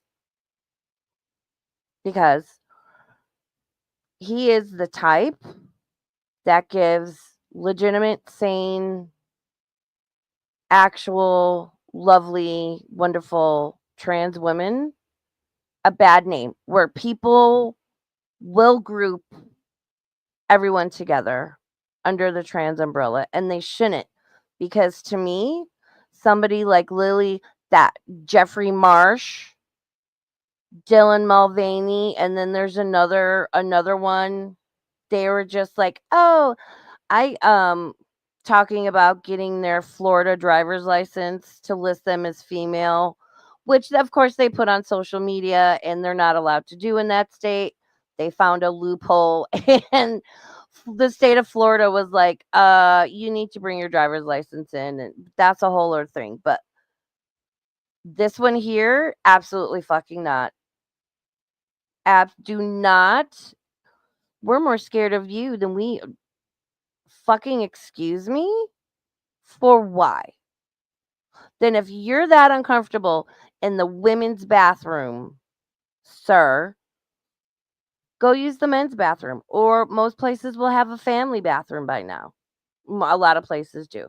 Go into one of those.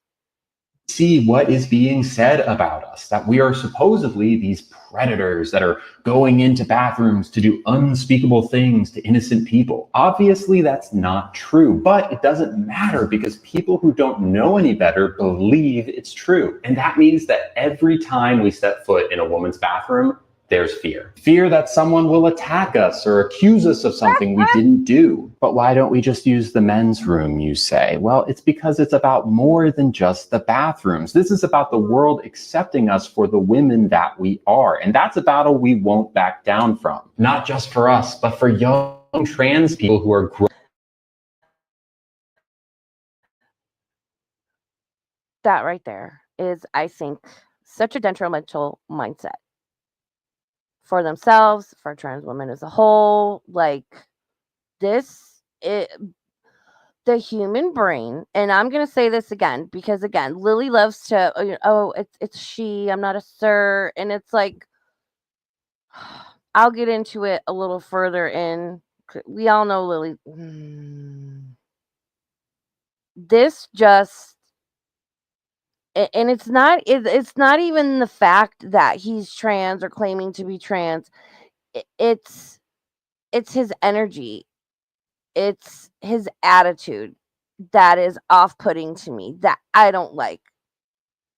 I don't care how he wants to identify, wants to dress, whatever.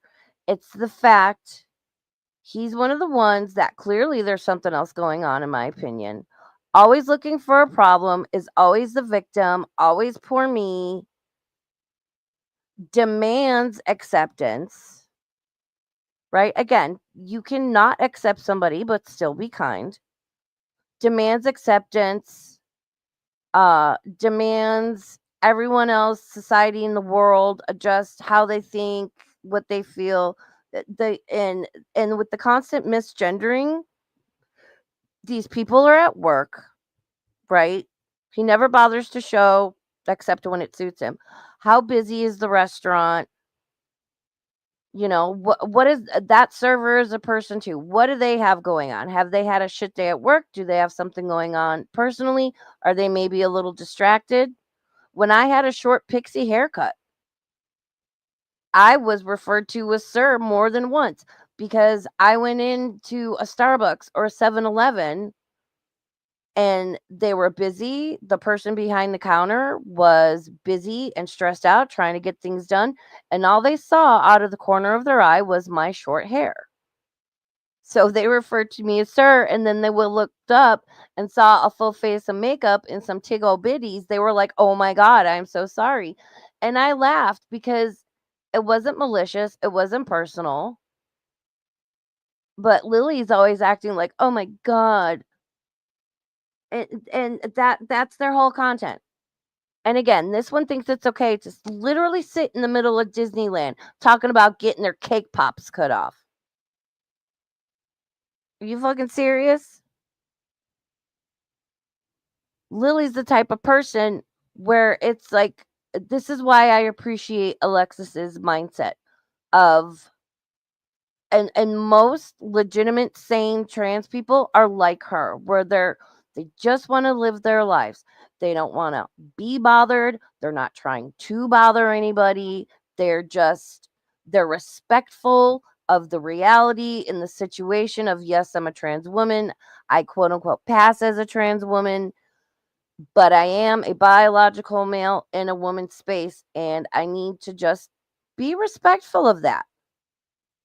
This one, not that way. And that's where my issue lies. Not that he claims to be trans. Like, girl, do your thing. It's his attitude and his mindset towards it. And I find it to be really fucked up and offensive. I don't like Lily. Growing up in a world that refuses to accept they exist. So if you see a trans woman in the bathroom, there's no need to freak out. We're just there to pee and scroll on our phones for maybe a little bit too long and then go about our day, just like you.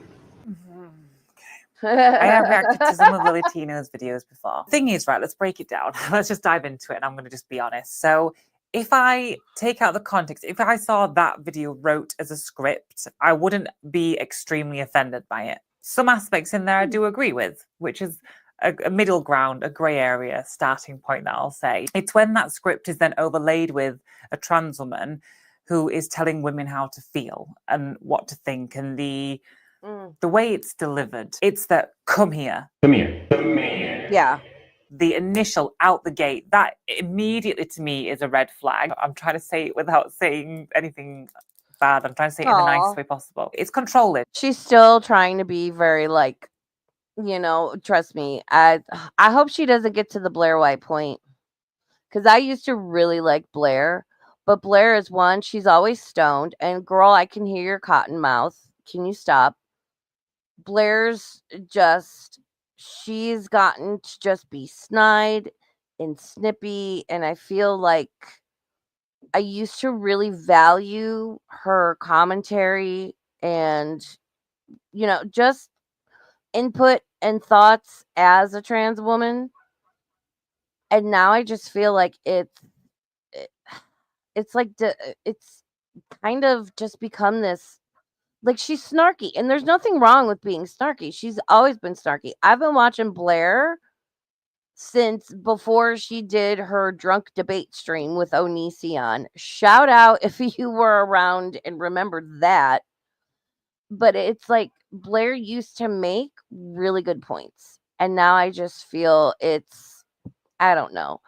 I hope she gets back on track. Maybe she's in a funk. I know she's very controversial and has a lot of people coming at her all the time. And I don't know. I would like to see Blair get back to more of her valuable input, add back the intellect, you know, so it's not just like all snark.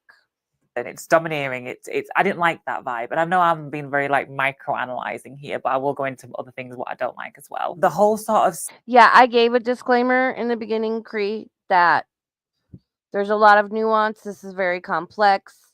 There's good and bad in every group. And, you know, and I know it sounds like I'm generalizing. I'm really trying not to. I know it's going to come across that way in some areas on some things, but trust me, I know, again, this is why we're here. It's all about the nuance and the complexity, and there's extremes on both ends, and there's all kinds of people in between. So I as much as I try not to, I'm going to end up generalizing. It's going to sound like I am, but yeah, I gave a whole disclaimer in the beginning. Sense I'm getting from the video is very much like man. Good night, Vintage. Thank you for being here. And again, please feel free to DM me anything on Twitter if you're on there. I'm so bad at knowing that, but just DMs are open. Please feel free to send me anything. I'm happy to watch and discuss and learn, and I appreciate your comments and your input. Mansplain it. I'm sorry, it's just the word that I need to use because I don't know how else to say it. It's giving egotistical, narcissistic mansplaining, and that's the problem. I think if we look at the content of the video, like saying like trans women are probably just as afraid as women when they go in. I can attest to that. When I go into the bathroom, even now, I still worry that someone might clock me and feel uncomfortable and how they're going to feel. And it's a different view, I think, to Lily's. I get. And again, I agree with Alexis. It's the delivery, it's the attitude, it's the mindset.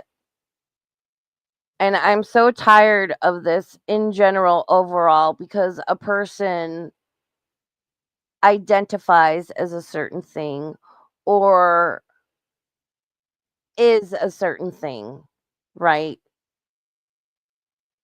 They have a certain condition, whatever, you guys know what I'm saying. That it's like you're instantly not allowed to disagree with them.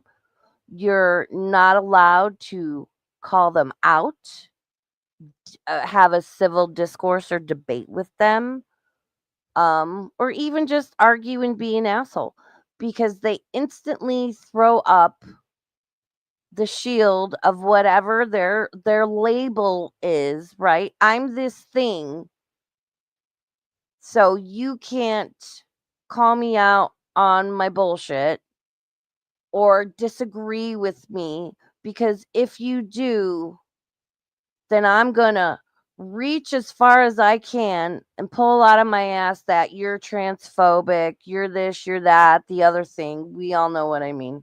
Get that aspect. If a man wanted to go in and do something bad in a bathroom, he doesn't need to put a wig and a dress on to do it. I understand that part, but then I also understand the flip side of that, where some of the reservations can come from, because then you can have some men saying, I identify as a woman, I'm going to use a female bathroom.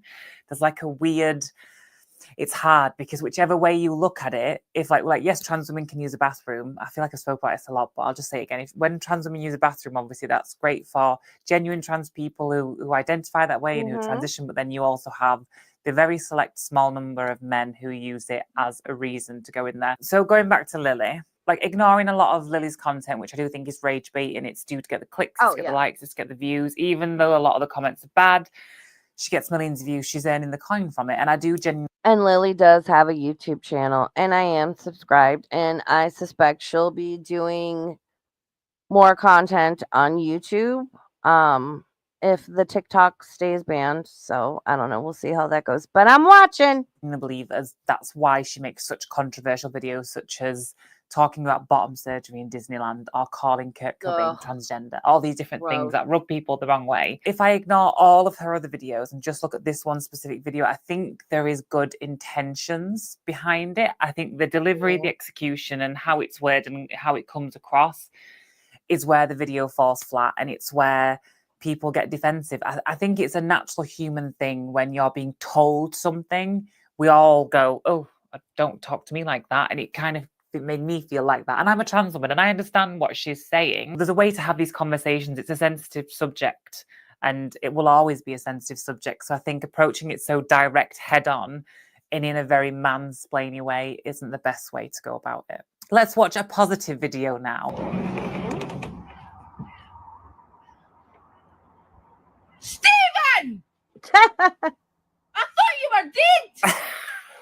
I have seen that audio used so. If you don't know what that audio is from, there's this lady, she has horses, and there's one horse that always lays down, and she's always getting phone calls from the neighbors, or people will knock on her door and they'll be like, I think your horse is dead. And so that's what that audio is from, is her being like, Steven, I thought you were dead.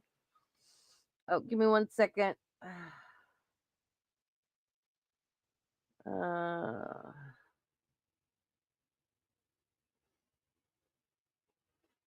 Sorry, I've got a. All right. And also, hello, Anna. I saw you come in and did that thing where I thought I said something out loud, but I didn't, because I'm me. Sorry, I suck.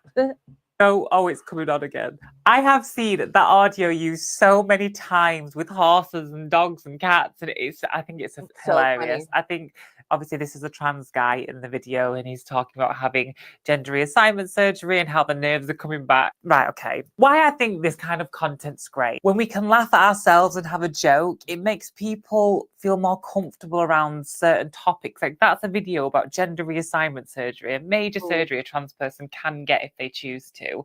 I think to make a joke about it in some senses, in some scenarios, it just sort of makes the conversation easier. And I think when we can poke fun at ourselves, I think it's just a really likable characteristic in a person.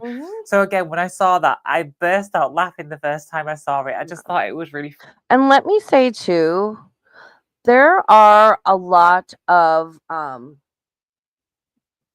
trans creators that come across my feed and that I'll see, and more I plan on talking about, that I do like and I do support. And as we go through this, a lot of it's not really about the person being trans or not trans. It's again, it's their mindset. It's their demands and expectations on society and, you know, the people around them, and it's this mindset of, I demand, you have to accept me and use these pronouns and let me into these spaces, and if you don't, you're transphobic, you're hateful, I'm going to ruin you. And it's the mindset of it. I was thinking about this the other night because I'm like, again, I've been like, you know, hyping myself up to be like, okay, you know, I'm going to talk about this, and because it's a little intimidating to talk about when you know people are going to misunderstand you, they're going to take it the wrong way, they're going to get upset for whatever reason. And then of course you have your generalized shitbags that no matter what you say or do, they're going to try and twist it around and make you look bad. Shout out, go fuck yourself, fuck your chicken strips. But a lot of this, the more I think about why, okay, so these are my views and my feelings. Why are they my views and my feelings? What is it about this topic or this individual person or whatever that I'm not vibing with?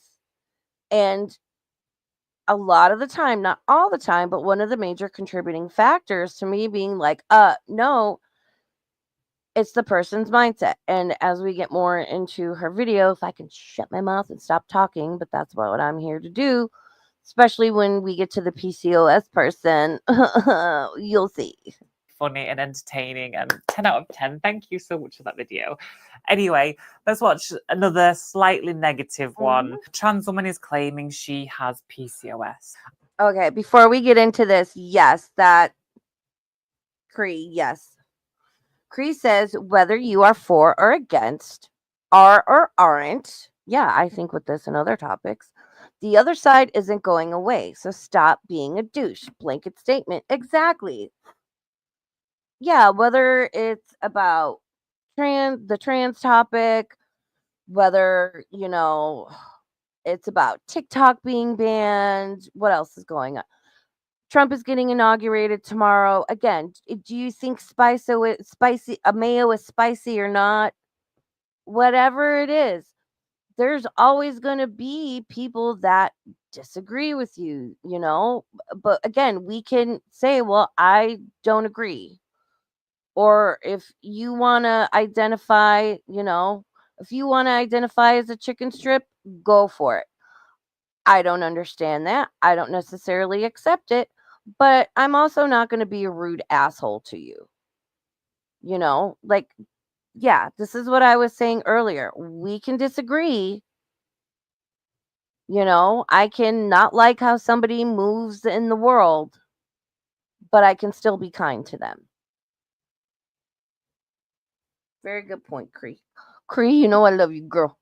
We're not going to watch the original video. We're going to watch a woman talk about her PCOS and why the video offended her. Show something that helps you with the PCOS as a transgender woman. I had to come back to this post twice because I was confused, and then I realized I'm not confused. You can't have PCOS. You don't have ovaries. Yes.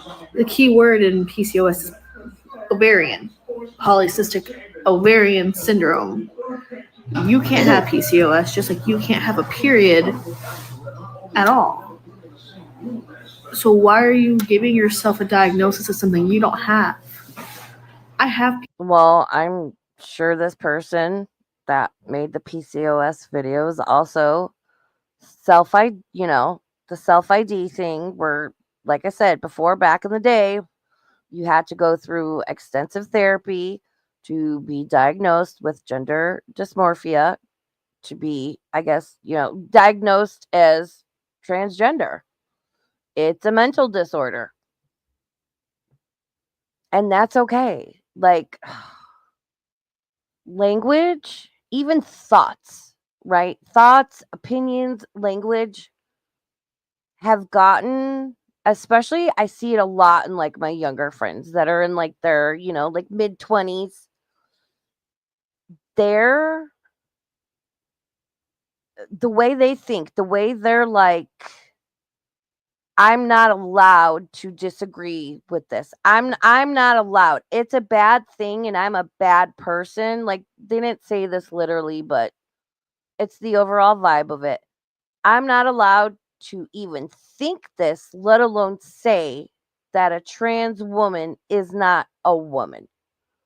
If I say that, or I think it, or I disagree, or I just don't accept all the ridiculous claims and things people say, then I am a bad person. And if anybody finds that out, they'll ruin my life. And it's thought police.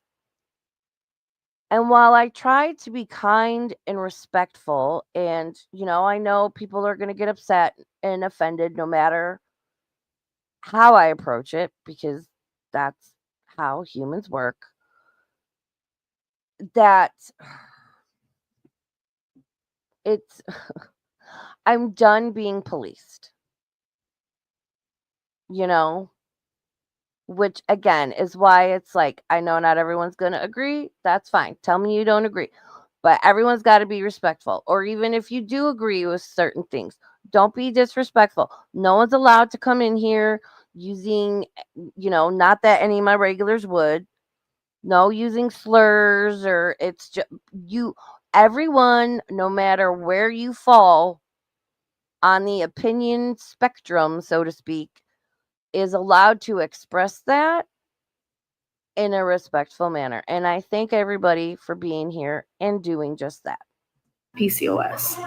I also have ovaries. PCOS is not just growing facial hair and everything like that. It's infertility.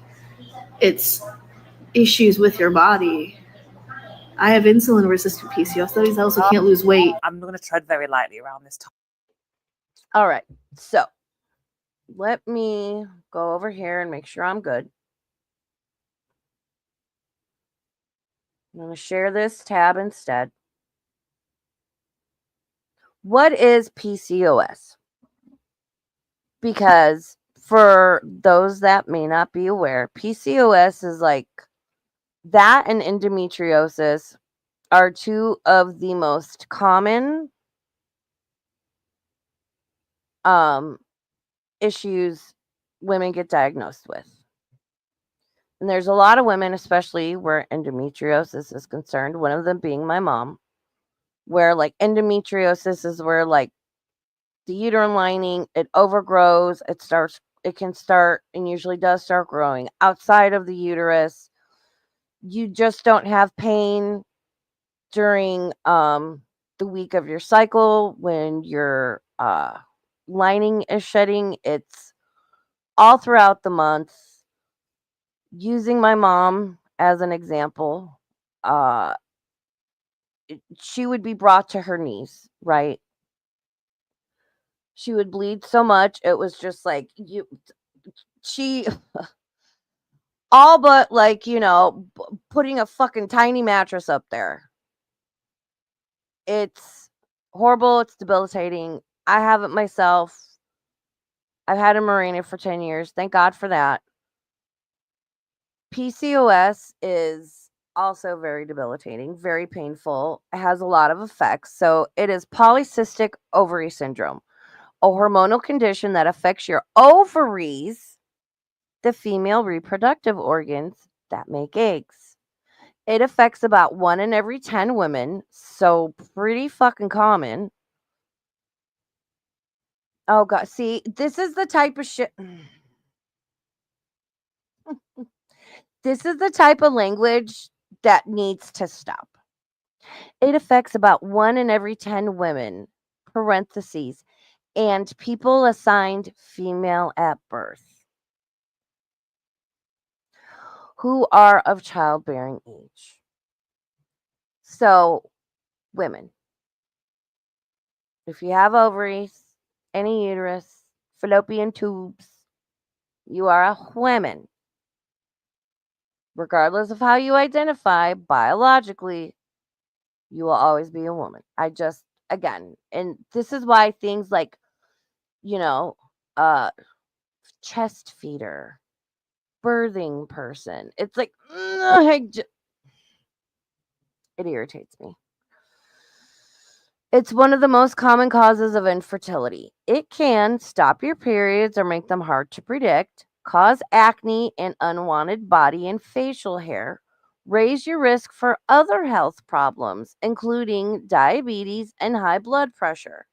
Some people with PCOS have cysts, which are small sacs of fluid on their ovaries. It is not uncommon. This is me talking, not the article. It is very common. So, women, we ovulate every month. It changes. One month it's your left ovary, the next month it's your right.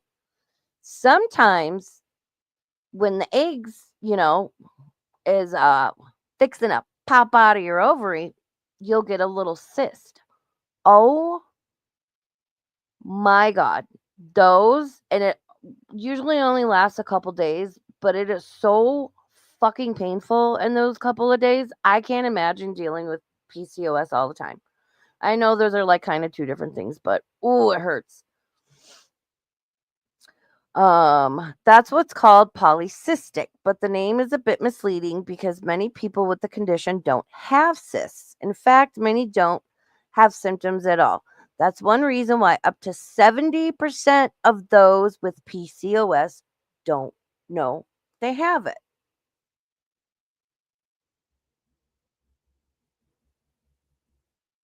So here's the women parts, right? Here's the women parts. Condition starts after puberty, may not be diagnosed until you're pregnant. Endometriosis versus PCOS. When you have endometriosis, the type of tissue that lines your uterus grows in places that it shouldn't. My mom had very bad endometriosis, like I said, and she went to several gynecologists, male and female, that told her literally she had like a couple of them it's just all in your head and it can't be that bad. Yeah, then when she had her hysterectomy, it was found out that the endometrial tissue was growing on muscles and tendons between like her lower back and her uterus, I believe. So, but for years, her, like many other women, were ignored and told it was all in their head. So I find somebody who doesn't have the proper plumbing to experience this saying they are, like, it's wild.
Mm.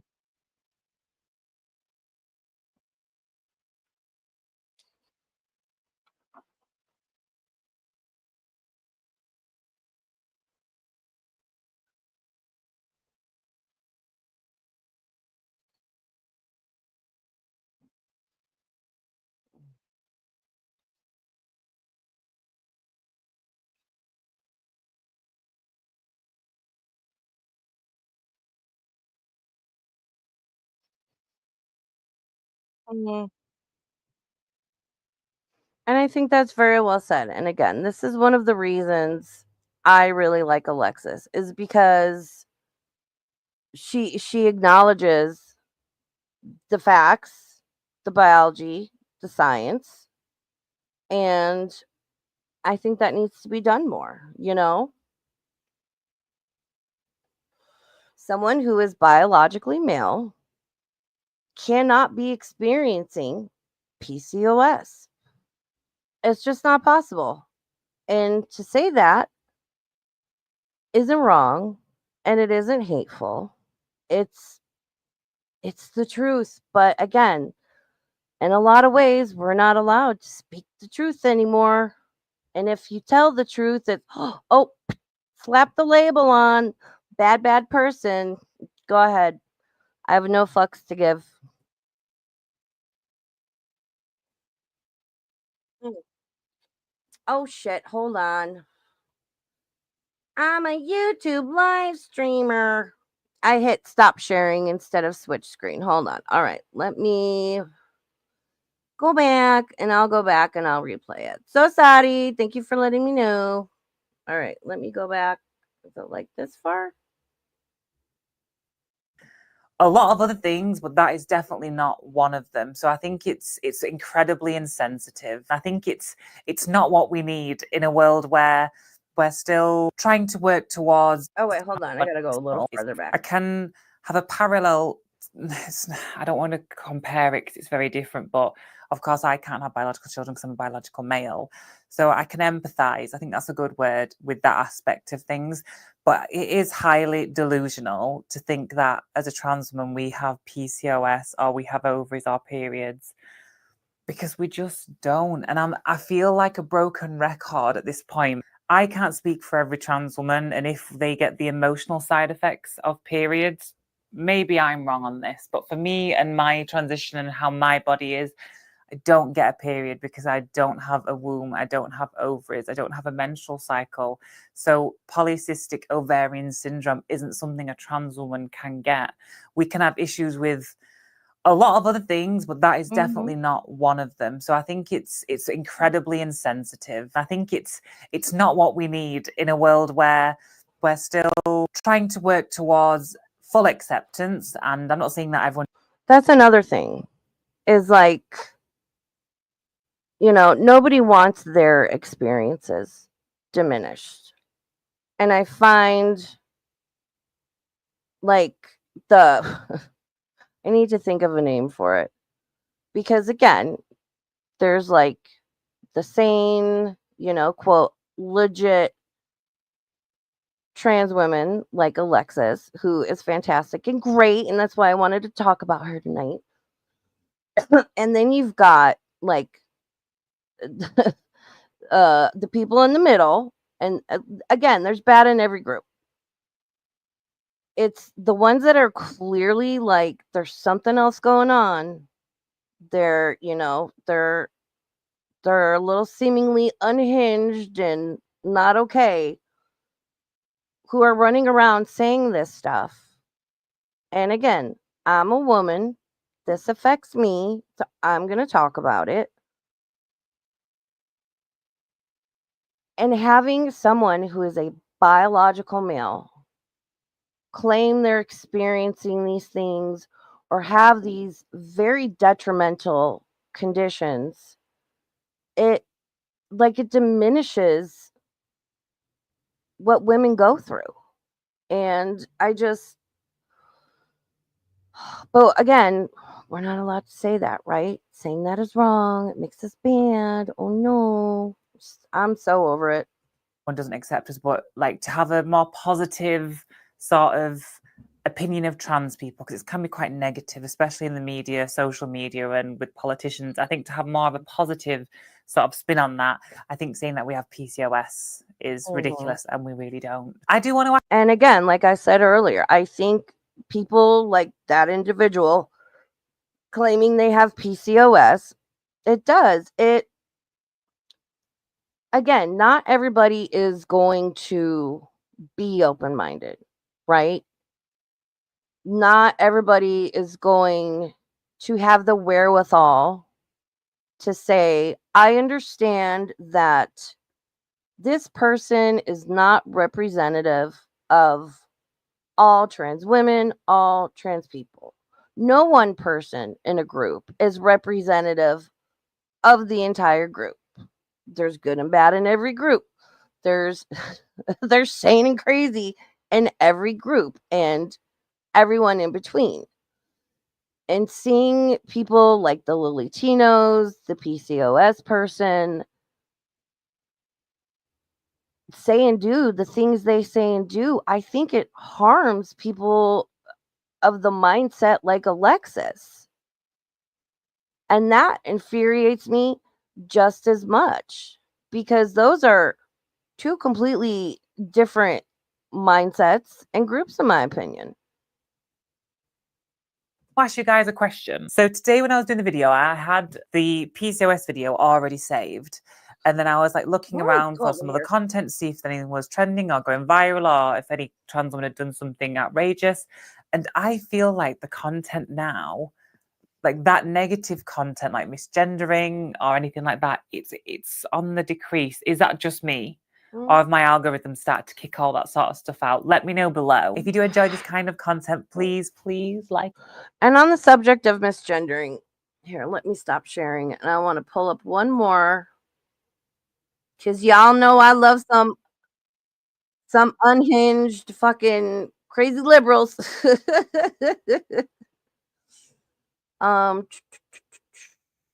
Here we go. Yeah, this is the one.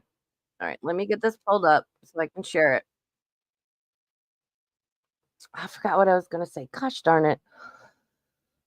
I really need to talk to my doctor about this ADHD. Like, I don't want to take medication though. Like, can't I eat a fruit or something? I don't know. It'll come to me.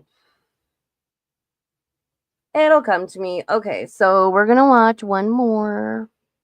And then maybe like a shorts or two. We'll see what I have. I might save it for another one. Y'all know about 2, maybe 3 hours is my stream time limit. I start getting worn down after that. And again, all of Alexis's links are in the description. Please make sure you go and support her. She's a fantastic human, and I quite adore her. So, this is reacting to trans and non-binary TikToks. She looks so cute. Ah, I like that color on her. Thank goodness, because... Hey, Astro.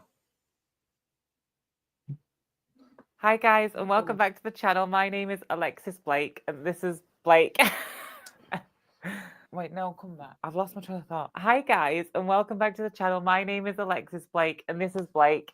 And I am a trans woman who shares her life stories and opinions on social media. So today we're going to be reacting to some LGBTQI TikToks that I saw online this week that I thought would be really interesting to react to.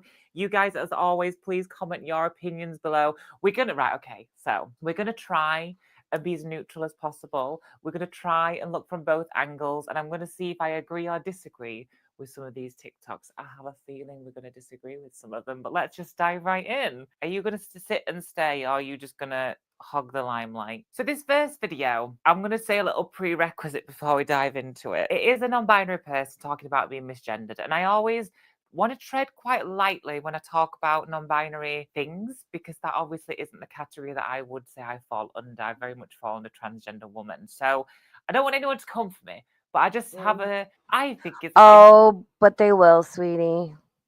But they will. Unfortunately, they're are and always will be those people that don't actually listen to the words you're saying. I'm convinced some people have this like filter, like it would be in between like their ear and their brain, where it's really good at like filtering certain things out, or a person's words, statement, meaning will go in, and then it goes through this little filter and just gets all kinds of jumbled and fucked up. I wonder if Big Pharma will ever come up with a medication, or mayhap one day a procedure might come about that can remove that filter, um, and in the process remove, you know, their ignorance and stupidity about it. But welcome to the internet, sweetie. Interesting question to pose to you guys. I have genuine questions to pose when I watch this video, so let's just watch it. I know you want some attention. Oh no, it's all right, thanks. He's helping me. Faye. Oh yeah, he's just gone to go and get me. Faye. I can't remember who served us. I think it was him.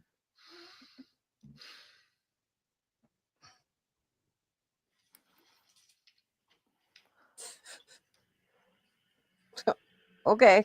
Okay, so you can't see him, but he's finally laid down. The first couple of things I want to point out.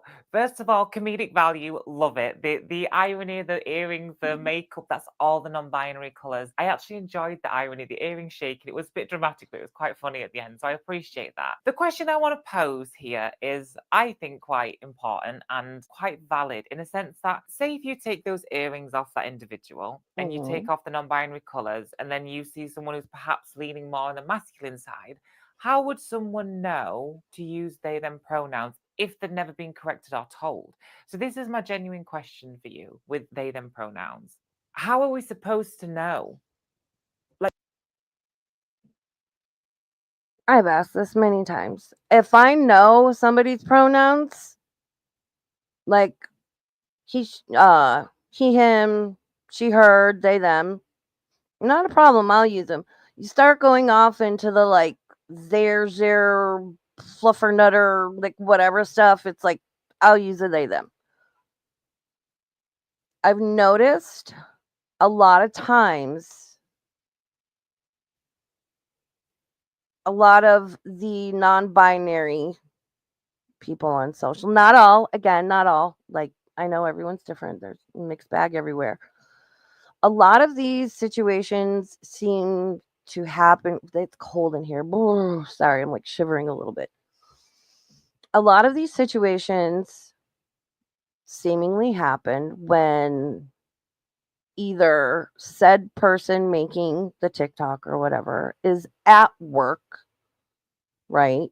They're usually a barista, which shout out to the baristas. Thank you for making my coffee. Or so they're at work, or it's they're working and the customer comes in, or they're the customer going into another place. It's usually when it's busy, you know, the person's like kind of paying attention, but not really. Or sometimes people just don't know. The human brain is made, we're programmed to decipher, is that person male or female? And like I said, if somebody wants, if they're like, hey, they, them, I've asked people, the Starbucks I go to all the time, I've asked more than a couple of the employees there, hey, what are your preferred pronouns? And they're like, you know, they, them, he, she, whatever. And they're like, thank you for asking, because it's somebody I interact with on a daily basis. I think a lot of times when people are misgendered, it's not malicious. It's because the person doesn't know. Again, they're at work, you're a customer, they're distracted. The human brain is programmed to label people or see people as male or female. So it's not a normal, quote unquote, everyday common thing to use they them or neo pronouns or however you want to call it. And I think a lot of times it's not malicious. And whether it is or not, a lot of the things that, and I'm just going off of like a lot of stuff I see on social media and whatnot. Again, I'm just your average person. It's an honest mistake, but even then it's like, how dare. And then I see so many people in the non-binary category. Like there was this one, I tried to find it, I couldn't find it in time for this stream. I'll try to find it. Was of a girl who identifies as a masculine non-binary and was like, I'm wearing these overalls and they're kind of femme, and I was walking my dog and the guy misgendered me and used male pronouns, but I was like okay with it, and I don't even know what I am. And it's like, okay, but if you don't know, then how is anyone else supposed to know? Again, I'm not like personally trying to be rude or offensive or malicious towards anybody. On the rare occasion I have misgendered somebody, it's been an honest mistake. I apologize, used their preferred pronouns, and it was fine.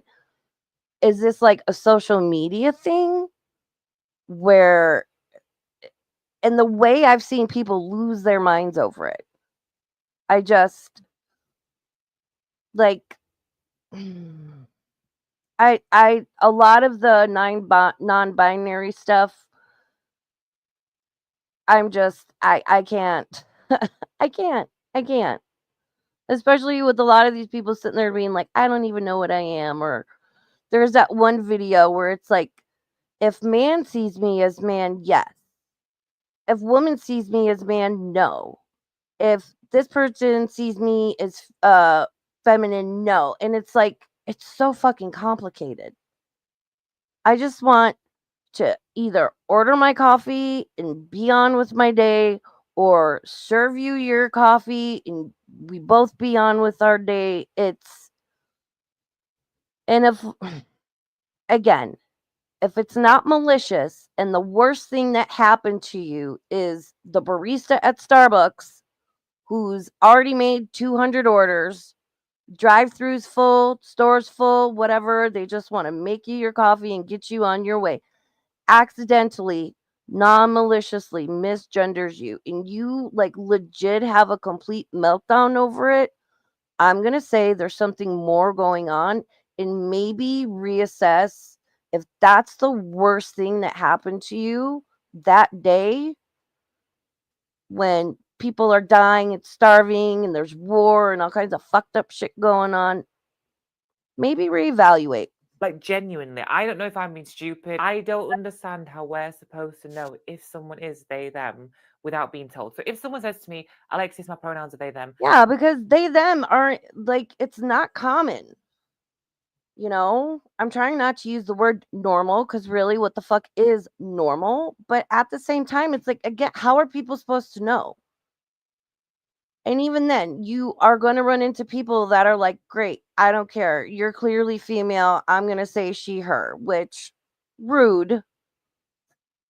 But it's just, this is what frustrates me about all this. I will do my utmost to use those pronouns when talking about that person. But if we aren't told, how are we supposed to know what to use? That is my genuine question. Obviously, that person's different. They are literally advertising it in their ears and in their makeup. But a lot of people might not notice that. They might not have seen that. To be fair, Alexis, I'm sat here. Oh, it's our partner Ian. Look how cute he is. Oh, they're like the cutest couple. Isn't he adorable? And like his tattoos are so fucking badass. Oh my God. I'm just starting to watch their podcast episodes and like I'm really enjoying it. They're fucking hysterical together. And yeah, I agree, Anna. I think a lot of those overreactions or rage bait are just for views. Well, and listen, I know I see a lot like, oh, there's a mental illness crisis in this country. There is. And I think it's not just the US. I think a lot of it's in like Western society as a whole. Again, what is it? Gen Alpha and a lot of Gen Z, they have not been taught any coping skills. And I'll say again, while I do not believe in being purposely malicious or hateful, etc., life is hard. You're going to go through life and people are going to be offensive, right? You're going to get offended. People are going to be rude. Life is hard and people suck. That's why when you find a good one, a good friend, hold on to them, nurture, cherish, all that stuff. I've said it before. This expectation, and I know a lot of it is to do with especially Gen Alpha growing up with this facade that is presented on social media of everyone's happy, everything's perfect. It's not reality. That's not the human condition. That's not how people in society function. And they have this expectation. No, but that's how it is because, that's what I'm seeing. That's what's being input into their impressionable brains. Then they go out into the world, into reality, and it's like they can't function. They've all got fucking social anxiety, right? They can't talk to anybody. They don't know how to do basic things. Everything offends and upsets them. They have no coping skills. And I'm like, society's done for. And this is just the tip of the fucking iceberg of it. And I didn't even realize what those earrings said until you pointed it out. So you make a valid point. Or they might struggle to understand the they them pronouns because it is newer, not new, but newer to a lot of people to understand. So how are we supposed to know if someone is they them? So when we see all these videos of some people getting misgendered who are non-binary and they use they them pronouns, how are people supposed to interpret that? So for me personally, when someone starts to transition, I'm going to use myself as an example. When I looked like this really early on in my transition and I was very visibly trans, people understood more to use she pronouns because I was making an effort to present as that gender. But what is the gender of non-binary? What does that look like? Because there's no set norm that non-binary is, and because it's such an array of different people, types of people, the personalities, the aesthetics, because it's a huge thing. How are we supposed to know which one thing to look for to be, okay, that's a non-binary person? It's quite hard unless it's very visibly obvious, or if they appear very androgynous and you can't say either male or female, so then you use they naturally because you're unsure. That's my genuine question. Because like with me, earlier on in my transition, when I had a 5 o'clock shadow, everyone knew I was trans. I was very early on. But people, a lot of the time, try to use.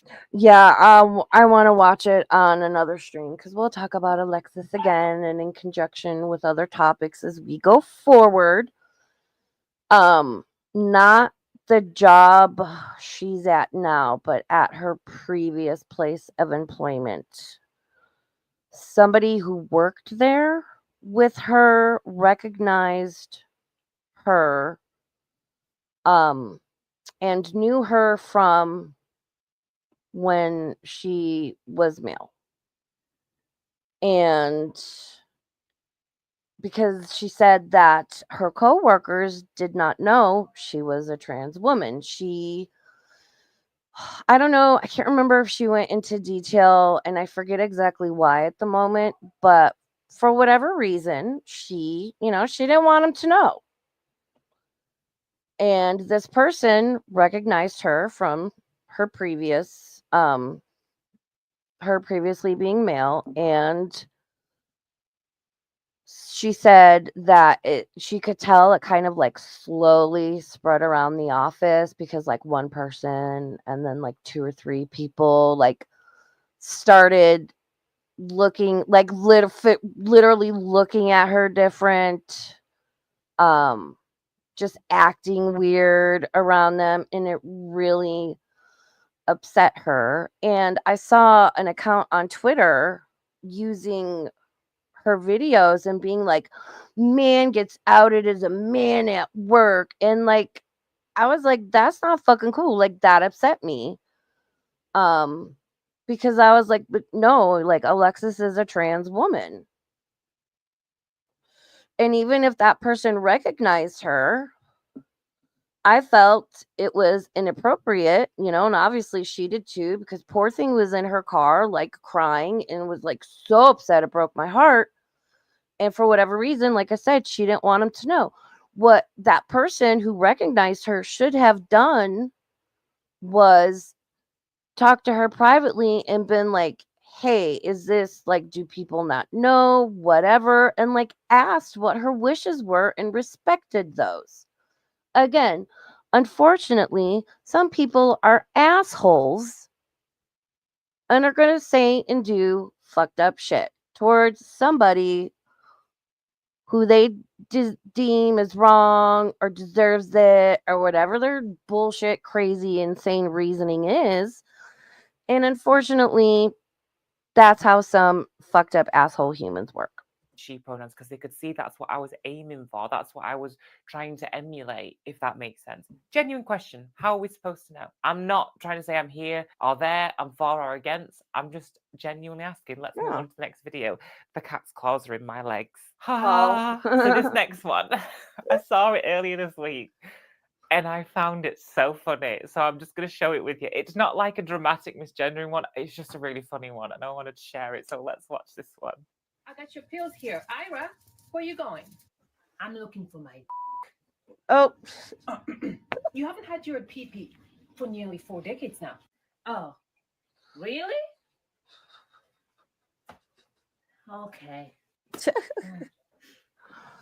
It says the thing with trans people in a nursing home in a few decades. Oh my God.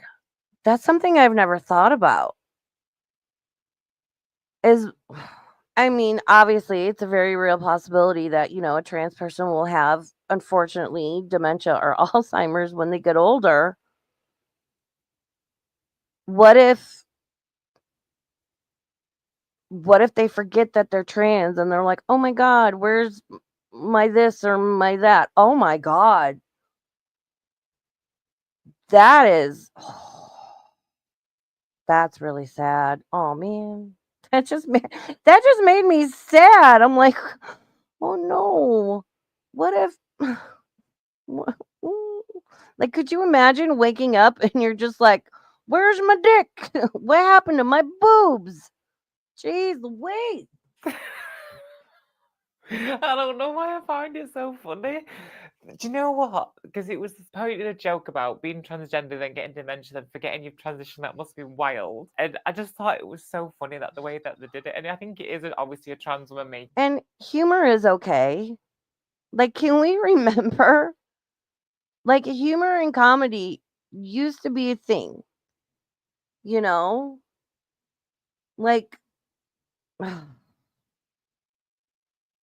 shut up, Raven. Shut up, Raven. Making the joke. But yeah, I loved it. I love the funny stuff like that because it's pointing out like that's what makes us more like relatable as a group, I would say. So this is just my opinion, by the way. I always find that when people can laugh at someone or laugh with them, it makes you more, how do I explain it? It's maybe a defense mechanism of mine, maybe a coping mechanism that when I meet people, if I make a joke about me being trans and they laugh, and then that sort of breaks the ice and the tension, because I still think with a lot of trans issues, being trans in like the workplace or meeting new people, there's always that sort of, they're always reserved and like a little bit awkward. And I think that comes from not wanting to offend, which is lovely. It's a nice sentiment. And it's also... Yeah, but I also think there's actually being offensive, right?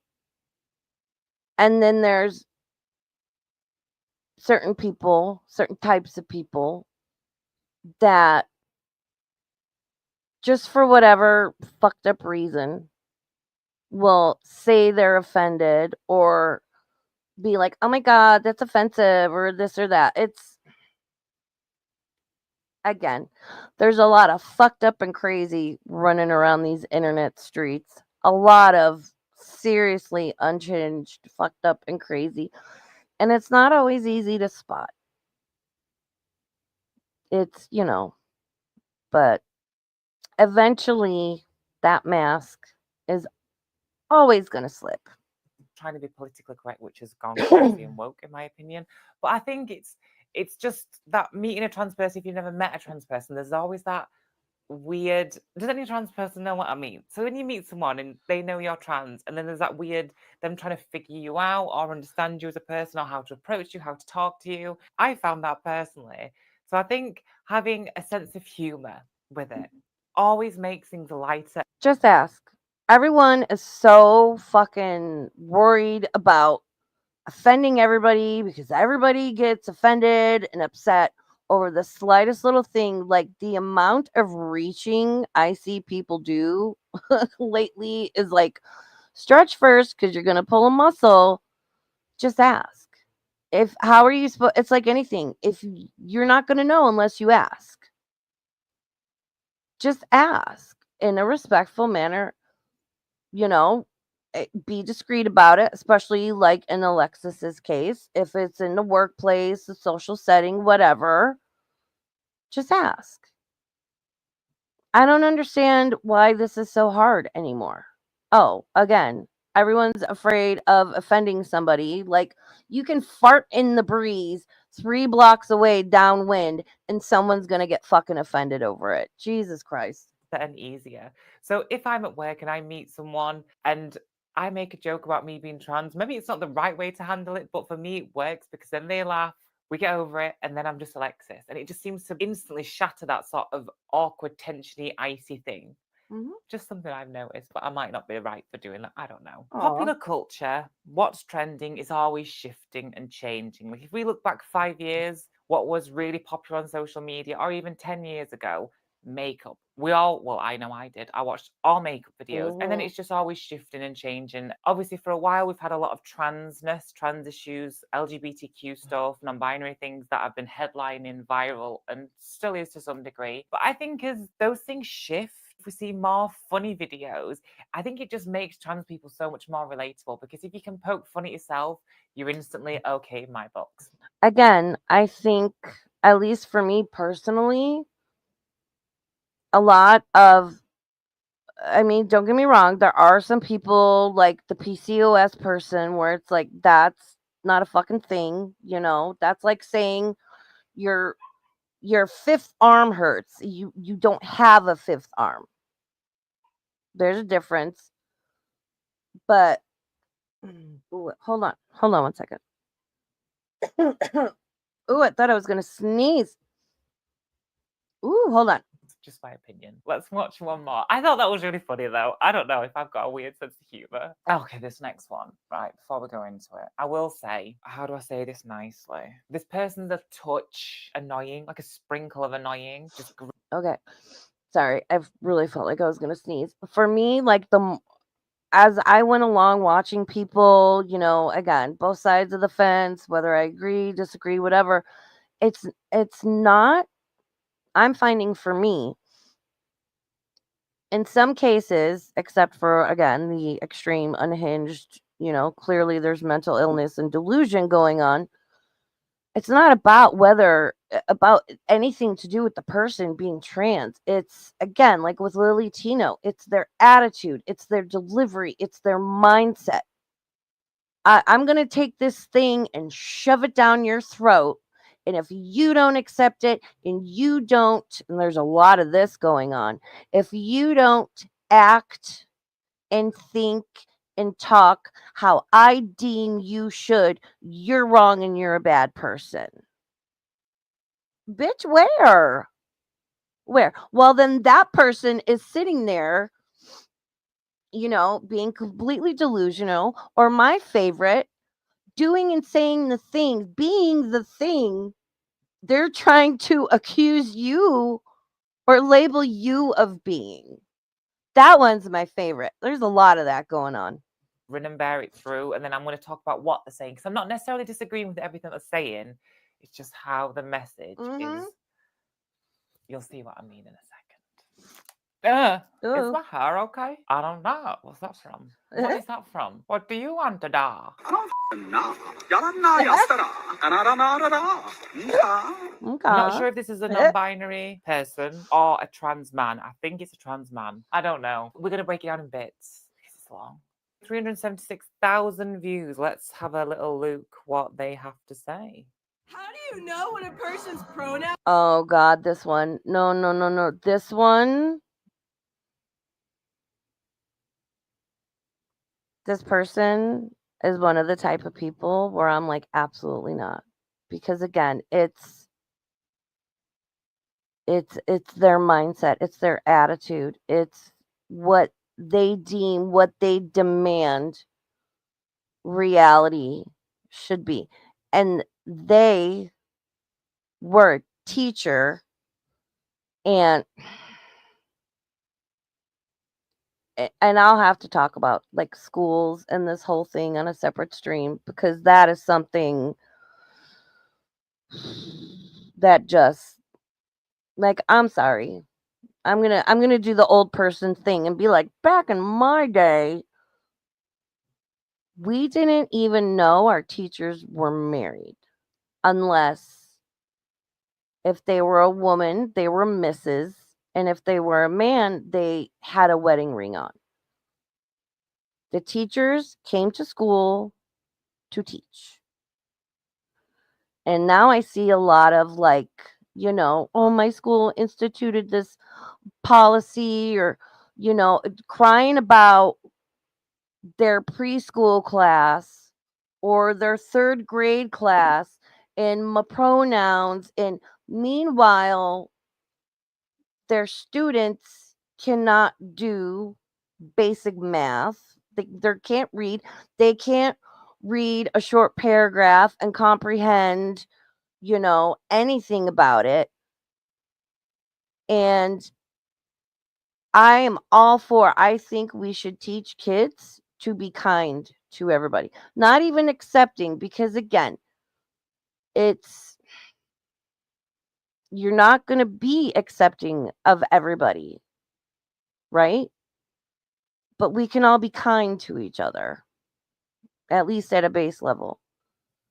I do not like that all of this is just all over the schools. There's so many examples of parents at school board meetings with books that are available in the library with very explicit, even dare I say, pornographic contents, which I don't care what the orientation of the sexual acts are, or the orientation or identity, gender, all the things in the book is. That's not acceptable to be in the schools, and the parents will start reading it in front of the school board, and the school board will shut the parent down and be like, but you can't read that, that's inappropriate. Well, if it's inappropriate for a parent to be reading from a book that's available in the library, talking about sexual things, if it's inappropriate to read it in front of the school board, then why is it available in the library? Things like that don't make sense.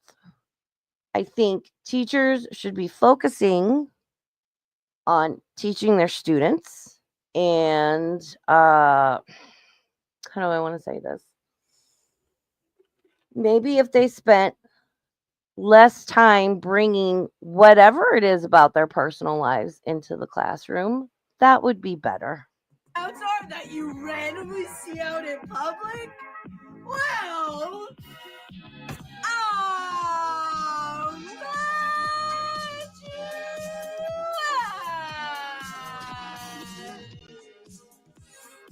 you don't.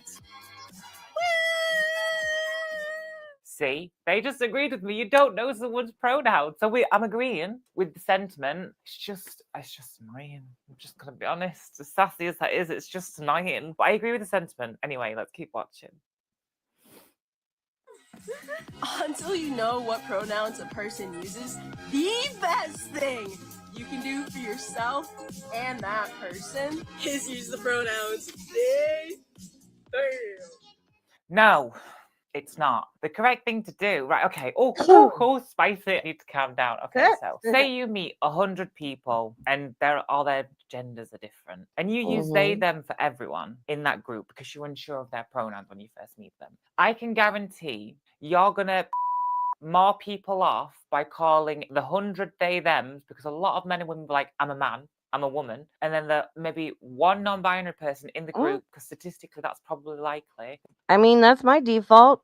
If I'm not sure, I defer to a they them. They would be like, thank But you. I get what Alexis is saying, because yeah. Again, I've, been called sir. I wouldn't say I was misgendered. Like I had short hair. The worker was busy, saw me out of the corner of their eyes, just saw the short hair and was like, oh, thank you, sir, and looked up and saw my tig old bitties, and they're like, oh my God, I'm sorry. I laughed it off, but everyone's different.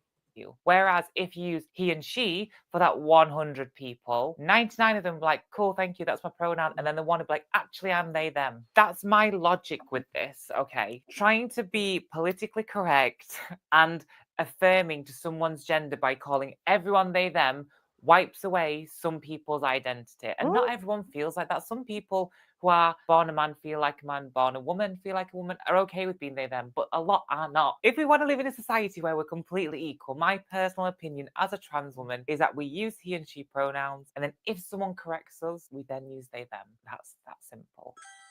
Who's at the door? My food arrived. I think we just need to use he, she, and then where they, them is appropriate, go for it. There's more. I mean, that's reasonable.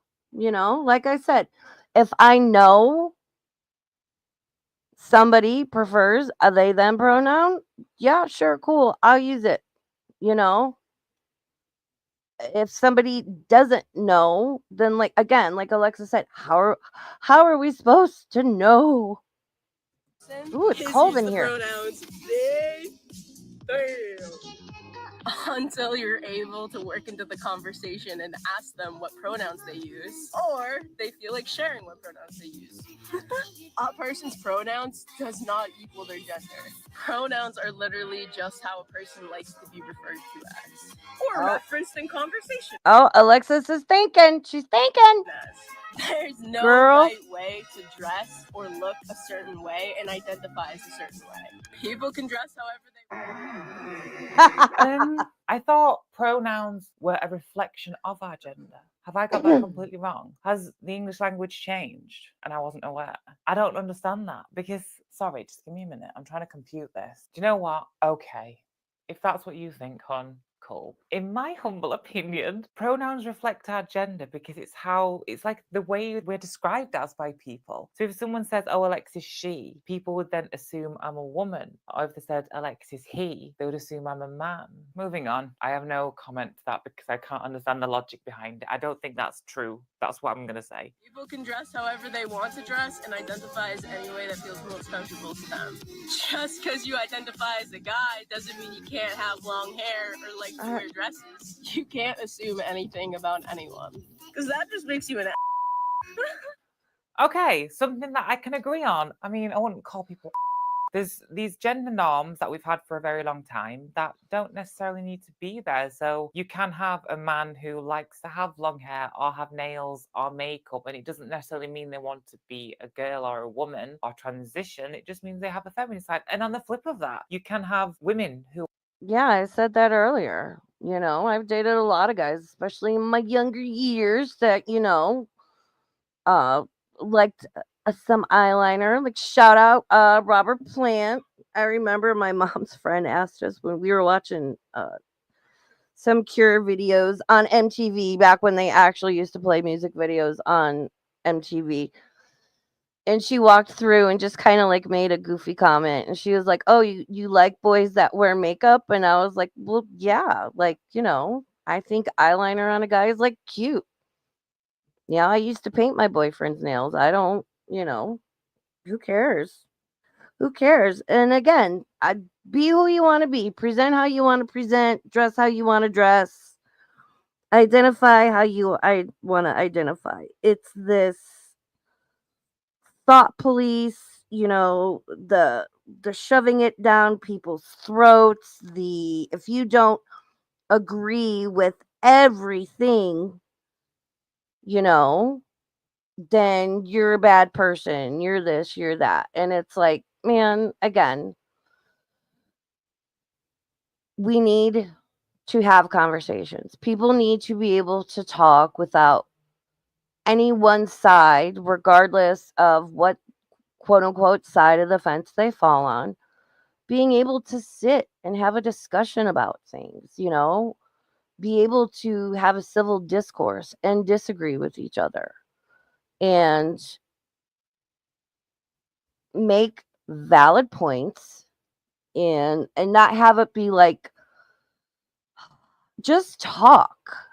People are so quick to dismiss or invalidate people's thoughts and opinions because of whatever qualifying factors they may deem the person does or doesn't have. It's, opinions are like assholes. Everyone has one and they all stink. Who are incredibly masculine and want short hair, interested in very masculine, stereotypically masculine things, dress quite masculine. It doesn't mean they want to be a boy. I think that's kind of getting lost a bit sometimes. And like I keep seeing this phrase like bring back the tomboy or something like that. I think we can have so many different types of people, and that's, I'm going to get real cringe here. That's what makes the world interesting. I do really agree with this person on this thing that we don't need to necessarily assume someone's gender by the way they look. If you have a man wearing makeup, it doesn't mean they want to be transgender or transition or be a No, girl. not at But I think all. that's amazing. So we actually agree on something. Sorry. I'm a huge K-pop fan, and a lot of the male idols will get just like nasty things said because they're performers. They're doing photo shoots, music videos, publicity, all that stuff, and they wear makeup, they apply makeup, and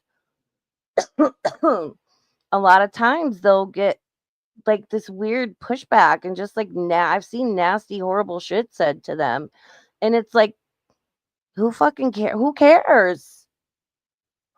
I think men in makeup is totally fine. Like, there's a limit. Like, I don't want my boyfriend to be in full glam, but like, do a little maybe not even foundation. I think most guys that would like, they want to like to feel that on their face, but like, whatever, do a little mascara, little, contour, whatever. Who cares? It's enhancement. And I love makeup. Give me an eyeshadow palette and I'm happy. Someone actually said something really interesting to me last night. So I'm just going to jump on a little side note like I always do. So we went out in Leeds for LFF, Leeds First Friday, which is a big gathering for trans women. And it was lovely. And I get to meet like lots of people. And one of them said, I really like your videos. I don't always agree with everything that you say though, Alexis. And I said, thank goodness, because I think that's so healthy and normal. So in this world, I could do a whole video on this. Maybe that'll be my next video. Like this whole cancel culture thing. And if someone says something that you don't agree with, you hate them, you're over them, or they do something mildly, very mildly not great, or something like that, I think people can like just get rid so easy. We should always be like challenging our own opinions. If you ever disagree with something that I say, thank you, because I think that's good and that's normal and it means you have your own opinions and they're just different to mine. But yeah, I love that. So thank you. It's what I've been saying. And again, I've been watching Alexis for like, well, I think more than like around 2 years or so. And yeah, that's what I've said several times. You can't disagree with certain things or, just everybody's so quick to, label you as hateful or transphobic or whatever because you don't agree with what their mindset or their thoughts or opinions are. And it's really sad that that's how things are. But, people are going to do what they're gonna do. Thank you to that lovely trans woman. Okay, back to the video. We're nearly done, and then I'm gonna go eat my lunch.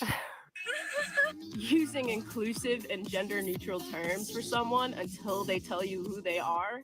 You lost me again. The laugh, first of all. What is that laugh? Who is that? It's a famous person, that laugh. The comedian, Jimmy Carr. That's what that laugh reminded me of. No, I'm not going to use they, them pronouns until people tell me who they are. Because 99.9% of people identify as male or female. They'll never do any harm to that person. And it's better and safer for that person as well. Because if you were to misgender someone, you never know how that's going to affect that person mentally on the inside. Same again. If you have a woman who's maybe struggled her entire life with her identity, maybe she wanted biological children and couldn't have them, maybe she's got PCOS, so she grows some facial hair, all these different things, and then you call that person a they, that woman a they, that's the exact same misgendering, and they could feel really offended by that as a non-binary person being called male or female when they are they, them. It's just funny because this person genuinely can't see that. Like, I don't think they think that's true. They think that a man being called they or a woman being called they because we're unsure of their gender, that's perfectly fine, and that's not. Well, but I also think a lot of people that share that same mindset as that person don't care. Because we don't count, so to speak. Quote unquote, we.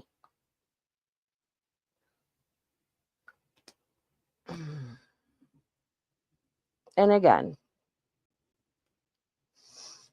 you know, identify how you want to identify, dress, present how you want to reasonably. Like, don't walk around with your ass hanging out in certain scenarios. Like, just, you know, be respectful, be decent. All it takes is saying, I agree with, 70% of this or half of this. But if you even disagree with like one tiny little fraction, right? If you're going to sit here and even attempt in the most respectful, what's a good word to use? Just like respectful, like I have my views and opinions, but I'm still open-minded, down to have a conversation. You're going to get those people that are just like, how dare you, and you're bad, and regardless. So it's either be quiet and just smile and nod like you agree with everything or whatnot, or, talk about it. You can speak up. And I think a lot of people, in fact, I know a lot of people share my same thoughts and opinions on a lot of this. And most of them have said the same thing. They're like, I just don't say anything, or I don't comment, or, I don't even discuss it with my daily social circles, because you don't even have to say anything that is actually factually like offensive. And I think offensive a lot of the times in the context it's used in this day and age, especially on social media, it's subjective. What, somebody could tell a joke. It could offend me and not offend someone else, and vice versa. And I think a lot of people they're way too quick to get offended, label things as offensive. And I think it's irresponsible to go around constantly labeling people things they're not. But again, it's a lot of crazy running around in these YouTube streets. So share your thoughts and opinions, but just, knowing that and doing so, some people might read into the abyss about it. Welcome to the internet. Welcome to the internet, BB. I'm going to bother them or hurt their feelings. But then a non-binary person, they'll be mortified. And some non-binary people probably won't care. They're like, oh, I know, like, I look like a sheep, but actually say them if you don't mind. I think, again, like, most probably won't really care. Like, when I And that's a reasonable thing to say. Like, no, actually, this. Okay, if I know, then I'll use those pronouns. Like, cool, not a problem. used to get misgendered. Some people won't. Some crazy people on the other side of the fence will be like, bruh, bruh, bruh, I'm not going to use it. But what the fuck? Who does it hurt? Like, just, again, you have your views and your opinions, agree, disagree, whatever. Everyone across the board on all sides can be kind to each other. Like, you can say what you want to say and not be an asshole about it. And people like here, I'm like, well, yeah, I've got a 5 o'clock shadow. I understand where you made that connection, hon, but please use she if you can. I'm very sassy today. I've had a drink last night and I'm feeling a bit tender, and I think that's where it's coming from. There's a little bit more. Believe it or not, we're not through it yet. You don't know what someone's going through. They're not living their life. You're not stepping in their shoes. You're not witnessing through their eyeballs what they're going through. And it will always be better to be safe than sorry. I'm just going to disagree on the last bit. Like, at some points, I Ooh, agreed with men and women really? can be any sort of level of masculinity and femininity as they want and whatever they feel comfortable in. Fabulous. We live in a world now where you can be yourself in a lot of places and not all places. But I think we should just stop trying to push the agenda to call everyone they, them. And I'm going to leave it there. I'm going to go and eat my Just Eat. I got McDonald's. Very naughty. So, Ooh. also, I'm going to call myself out. I'm wearing pajama bottoms on the I bottom love those. Oh my God, I want those. half, and I don't know why I told you because you would have never have known. Anyway, as always, please comment your thoughts below. I always love reading them. And what do you think about my next video being like, well, one of the future videos, like cancel culture? Are we too quick to cancel people? Mhm. Just something I've been thinking of, or disagreeing with people. I don't know. That's just a thought. So thank you so much for watching. If you do like this kind of content, please do like and subscribe and hit that notification bell. Yes, again, I've been watching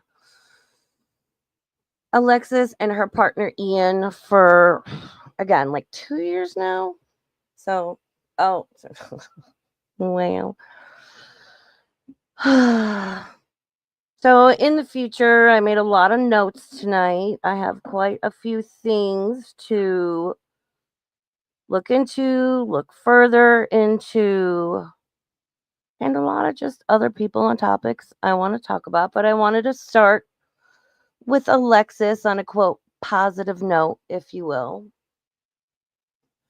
Because again, she is somebody that I find she's very reasonable. She's very even keeled, and it's not only refreshing to see, like to do with this topic, but just on the internet in general.